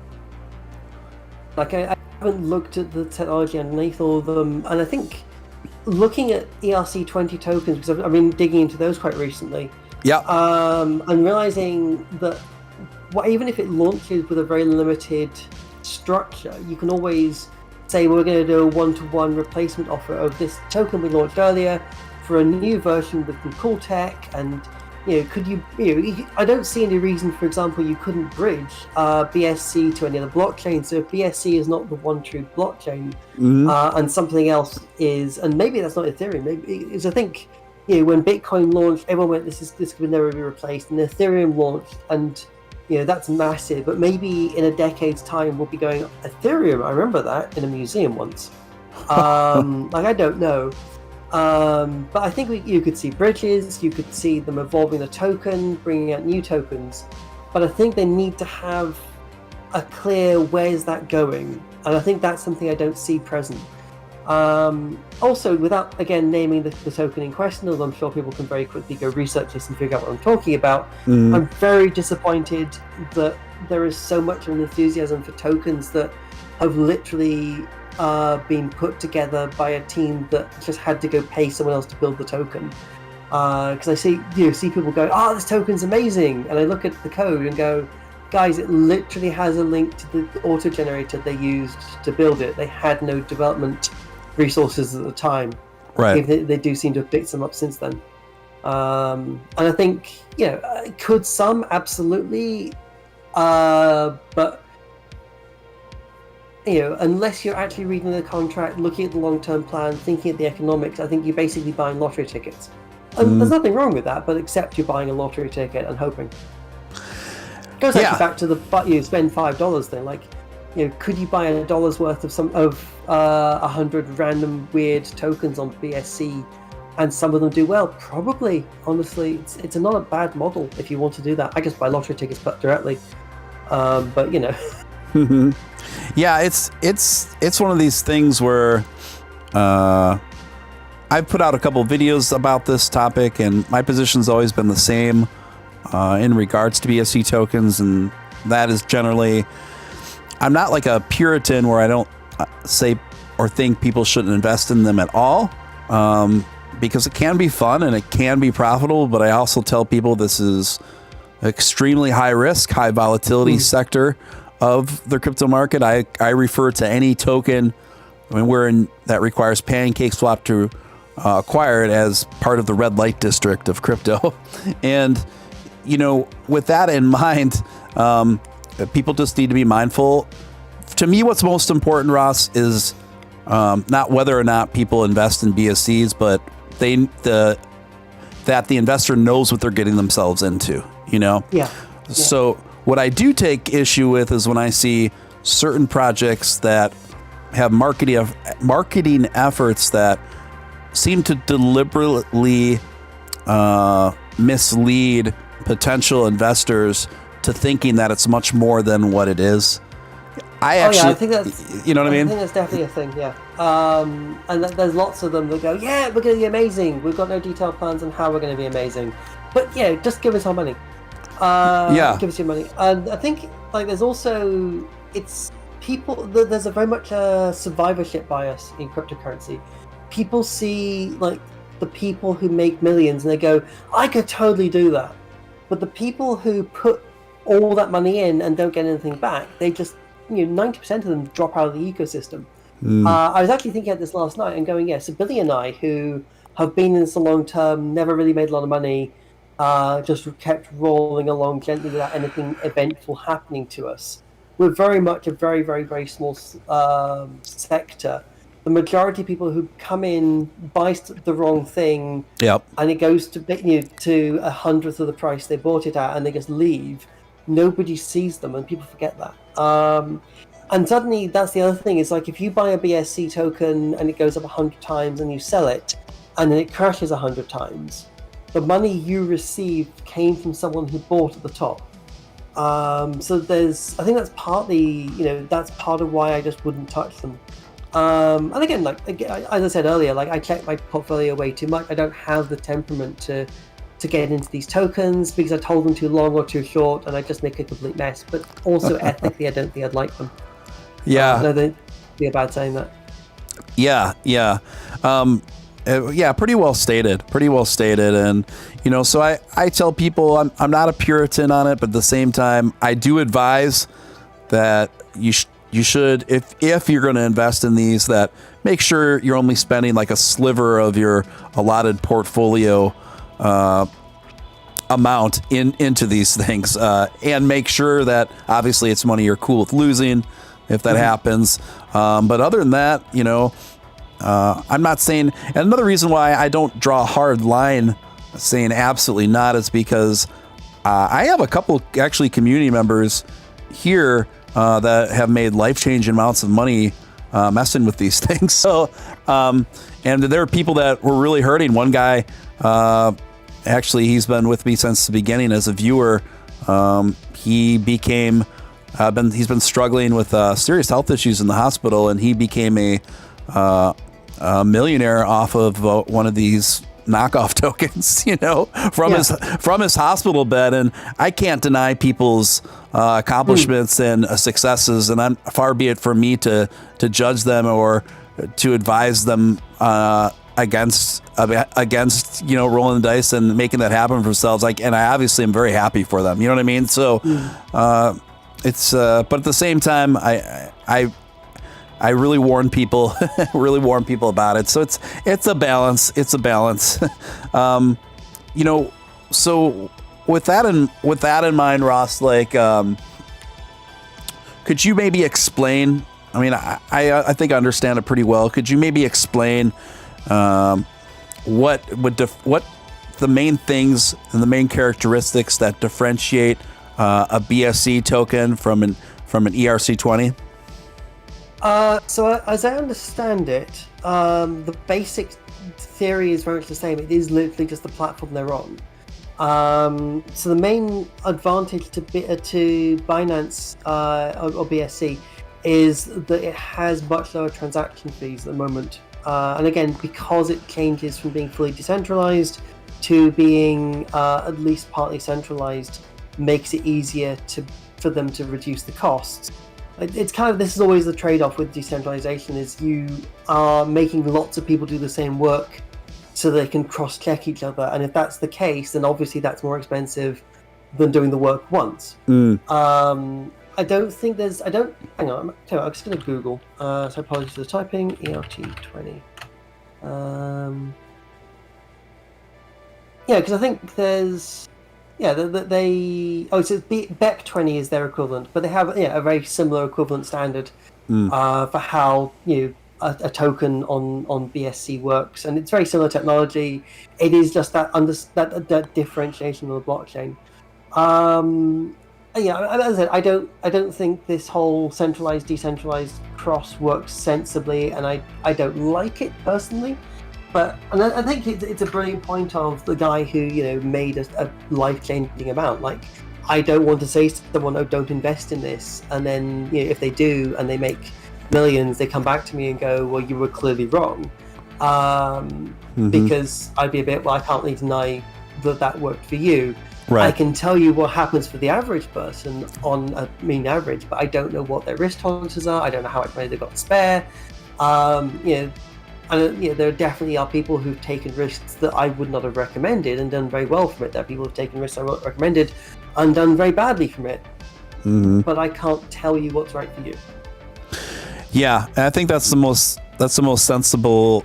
I completely concur, and I think that's the most sensible way to use this stuff. And it's kind of funny because to a certain degree, just by me propagating this sort of perspective and advice about BSCs, which has been a very hot topic lately, and one that people have been wanting to talk about quite a bit with on this show and ones like mine. I've taken heat, I've taken heat from people that are very purist and just say any activity and the advocation for any BSC activity is wrong, and it eats into what would investment that would be going into Doge, and people get a certain sector of people, even in the Doge community, get quite upset that way, and then it's kind of like you can't win. It's like, well, guys, I'm not saying that they should. I mean, I don't know how much more reasonable I can be. Actually, I don't know what else to say. It's just kind of like, I already say this is very high risk, very high reward market. Just be mindful that that is the kind of situation you are walking into if you do invest. And furthermore, I don't advocate that you're spending more than just a sliver, a small slice of your allotted money towards cryptocurrency to allocate it that much more for it into BSCs. Yeah, I don't know what else to say beyond that. But how the internet is, especially in cryptocurrency. Yeah. You want to make enemies, just in crypto, just go online and state an opinion. So. Yeah, I think you could announce oxygen is good, and someone would fight you on it. Oh, totally, absolutely, particularly on Twitter. Yes. Yeah. So Ross, we've been going over a little more in a couple hours. Is there anything else you wanted to touch on? No, I was actually going to say I should probably. I've just seen my messages, and I should probably go catch up with those. The other half of the internet wants to talk to me now. I don't envy you in that regard right now. So, Ross, I want to thank you so much. And is there anything you'd like to plug before we wind it down? Well, I was going to say, I believe I've got you coming on my stream, and I'm trying to frantically remember the date that you're on. Is it the? It's the 1st, isn't it? Yeah, the 1st of August. Yeah. Yeah. I was going to say, so it's a good excuse to plug my stream. So I have a stream on Twitch, twitch.tv/Nicoll. I should be streaming today, depending on how many meetings I get pulled into. Like, day is weird. And I will definitely be streaming tomorrow night.